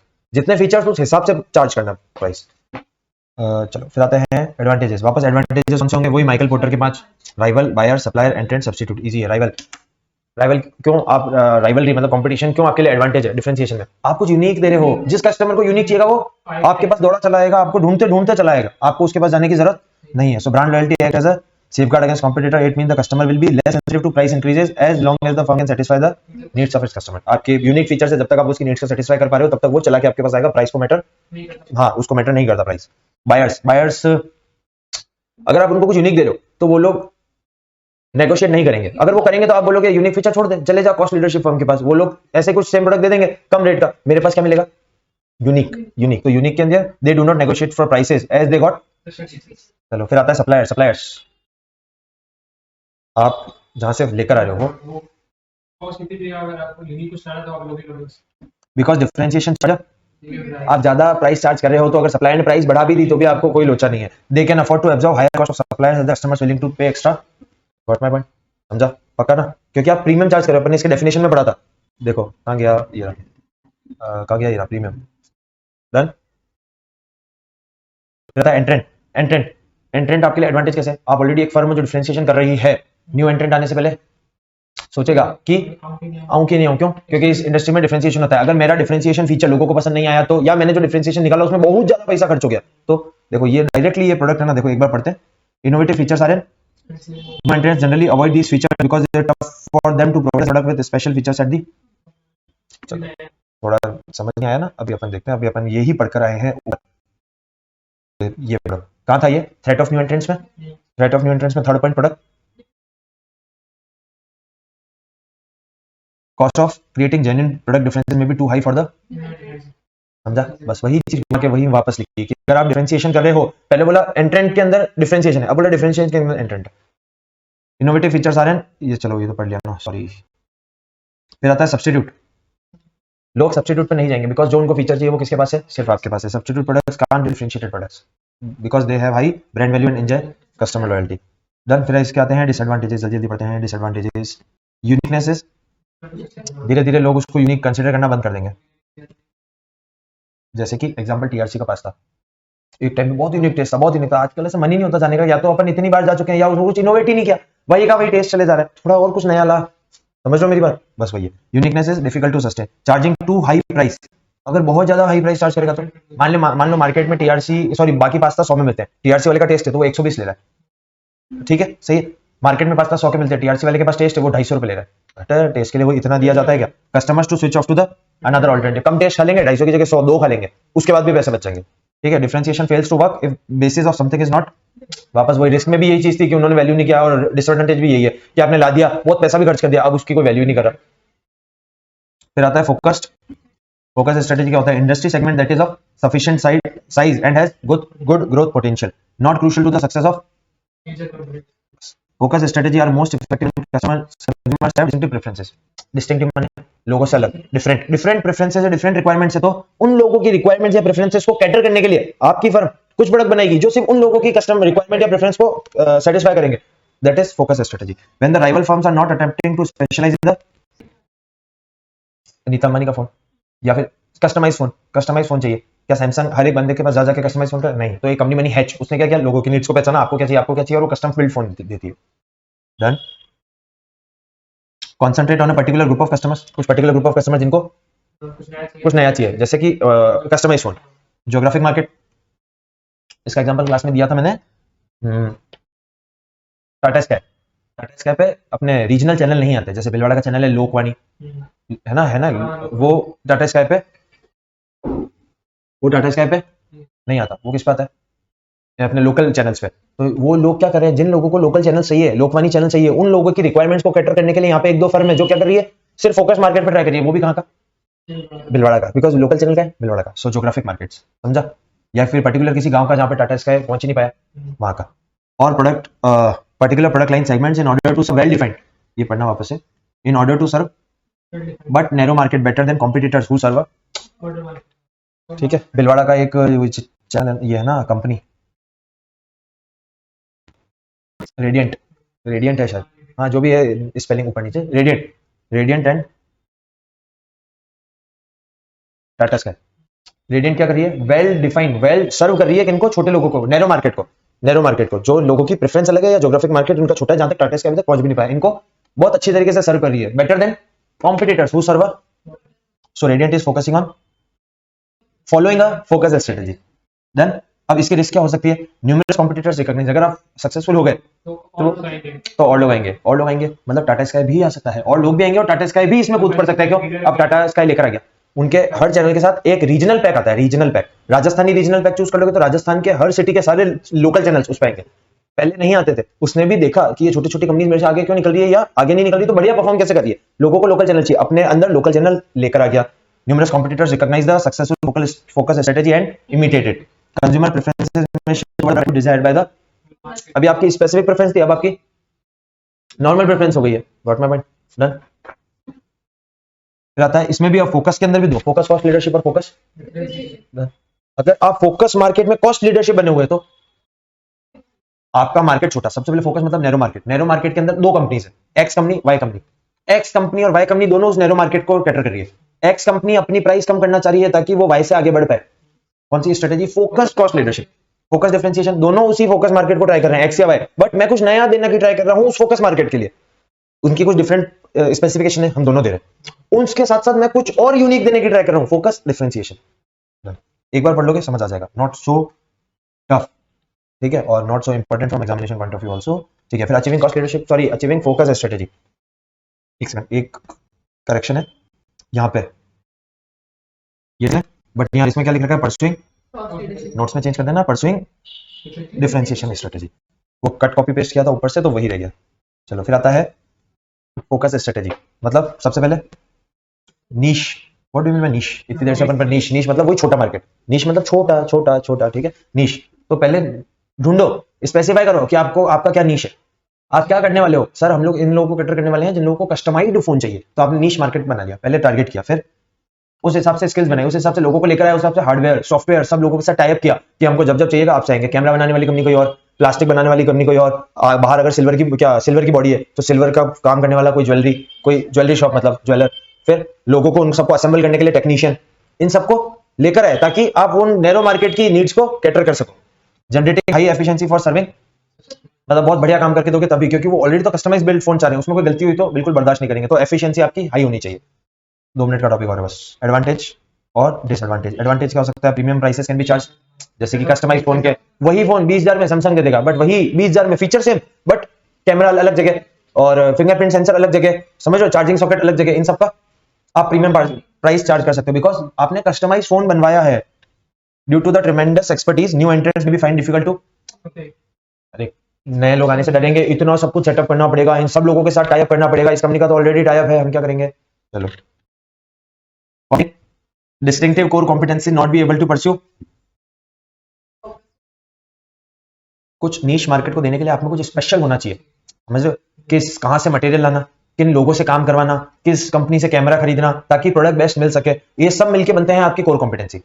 डन। तो अगर आपके पास कोर कॉम्पिटेंसी नहीं है तो नीश मार्केट को आप मतलब कैटर नहीं कर सकते, बिकॉज वो लोग पैसा ज्यादा देने को तैयार है, कहां पे, ये देखो, उसके बावजूद भी वो कोई सस्ता मतलब कोई डिफॉल्ट वाला फोन लेना पसंद करेंगे नहीं। सो यह है कि फर्म लैकिंग कोर कॉम्पिटेंसी, जिनके पास कॉम्पिटेंसी मतलब स्किल्स, जिनके पास कोई स्पेशल स्किल्स नहीं है, वो नैरो मार्केट को कैटर नहीं कर सकती। Not be able to pursue focus strategy.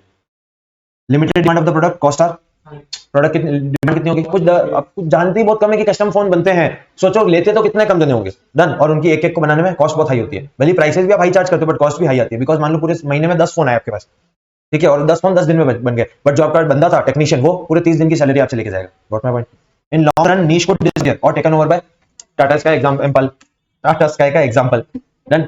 क्या किया, लार्ज कॉम्पिटिटर ने रीजनल पैक अपने अंदर इंट्रोड्यूस कर दिया, बोले हाँ भाई नीश वालों, अब क्या, अब जो तुम दे रहे हो तो मैं दे ही रहा हूं, और जो लोगों को चाहिए वो भी मैं ही दे रहा हूं, तो अब बाकी सब लोग मेरे को भी पसंद करेंगे। डन। फिर आता है स्ट्रेटेजी आती है बेस्ट कॉस्ट प्रोवाइडर स्ट्रेटेजी। बहुत बढ़िया। अभी बोलता है देखो आपको ये डायग्राम देखा लगेगा, differentiation, focus low cost, focus differentiation. Sir ये क्या है? ऊपर वाले के अंदर बस इन दोनों को मिला, इसको बोला फोकस, और जब पढ़ने आए तब उन्होंने दो डिफरेंशिएशन करके दे रखे थे, फोकस कॉस्ट और फोकस डिफरेंशिएशन। इन्होंने डायग्राम में डिफरेंशिएशन करके दे रखे। फिर वो का वही है, वो की वही स्ट्रेटेजी है, कुछ भी नया नहीं करना। सिर्फ बोल रहे हैं, सिर्फ ये बोल रहे हैं इसको इसको इसको इसको किसी को फॉलो मत करो, चारों को मिक्स करके एक स्ट्रेटेजी बना दो। चारों को मिक्स करके लो कॉस्ट में सामान नहीं बेचना, सामान थोड़ी सी लो कॉस्ट से ऊपर में बेचना है, बट फीचर्स भी सारे आने चाहिए। सबसे best example OnePlus, MI, Oppo, Vivo etcetera etcetera etcetera. Lava की तरह ओप्पो वीवो चिंदी फोन भी नहीं देते, फीचर्स भी सारे होते हैं बट प्राइस भी कंपैरेटिवली कम होता है। All rooting for giving better quality eight, समझे? फीचर भी ज्यादा देने, क्वालिटी भी ज्यादा देनी, प्राइस जितनी पॉसिबल हो सके उतनी कम चार्ज करनी। डन। लावा की तरह 2-4 हजार में फोन नहीं देना, 15-20 हजार का फोन देंगे, फीचर्स भी सारे बट प्राइस उस फीचर्स के हिसाब से प्राइस सबसे कम। बहुत इजी है, बहुत इजी है। It is directed towards giving customer more value for the money by emphasising on both low cost and upscale differences. Differences भी देने हैं, उस हिसाब से मैक्स पॉसिबल प्राइस लो, मतलब सॉरी कॉस्ट कम लेकर आओ आपकी। Done. Keeping the cost and prices lower other sellers of comparable products. Done. फिर आता है emphasising on low cost quality differences. अब ये कैसे अचीव किए जा सकते हैं? ये 2 पॉइंट इंपॉर्टेंट याद रखने लायक। Offering products lower price, that what is offering by rivals with. आपके पास 10 फीचर, मेरे पास 10 फीचर, आपकी प्राइस 10,000, मेरी प्राइस 9,000, कौन किसका बिकेगा? 9,000 का, समझा? यहाँ और नीचे वाले में बोल रखा है, चार्जिंग सिमिलर प्राइस। आपका फोन कितने का? 10 का। मेरा फोन कितना? 10 का। आप में फीचर कितने थे? 10। मेरे में कितने? 11। या तो प्राइस कम कर दो या फीचर एक्स्ट्रा दे दो। Charging similar price as by the rivals for the products with higher qualities and better features. वापस से एक बार अगर ये समझ नहीं आया हो तो वापस से, offering product at lower price. आप में 10 फीचर, मेरे में 10 फीचर, आपकी प्राइस 10,000, मेरी प्राइस 9,000। मैं कौन सी स्ट्रेटेजी फॉलो कर रहा हूँ? ये वाली।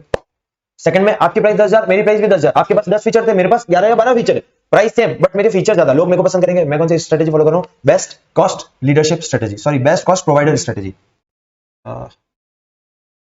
बेस्ट कॉस्ट, ठीक है। फिर लास्ट में ये इतनी भयंकर बड़ी टेबल दे रखी है, हाँ ये दे रखे हैं, ये सारे हैं, वो लिखते हैं ना बेसिस।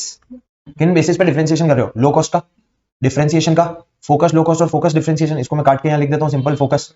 और लास्ट में अभी तक चारों डिफरेंशिएशन पढ़े, चारों को डिफरेंशिएट कर रखा है जस्ट फॉर जनरल अंडरस्टैंडिंग। इनको पढ़ना जरूर, एग्जाम में एमसीक्यू आ सकता है इनसे, कंजुगेट का कॉन्सेप्ट है और एमसीक्यू हमेशा कॉन्सेप्ट आता है। सेकंडली, अगर कभी कुछ नहीं आ रहा हो तो भाई अगर डेफिनेशन लिखने के लिए तो इनमें से काम आएंगे ना, माइंड में कुछ ना कुछ बस एक्सप्रेस कर रखा है इसके अंदर। डन। और यही सारी चीजें मिलकर तो स्ट्रेटेजी कहलाती है। सो इसको अपन एक्सप्लेन करने में, डेफिनेशन लिखने में काम ले सकते हैं। डन। बट मेरे को नहीं लगता कि डायरेक्टली टेबल पूछ लेगा कि डिफरेंस करके बताओ, और डिफरेंस पूछेगा तो भी किसमें पूछेगा? मान लो इसमें और इसमें, समझ? हाँ 2 या 3 में पूछ सकता है। So it is not important. Concept आता है तो आप अपने लैंग्वेज में लिख दोगे।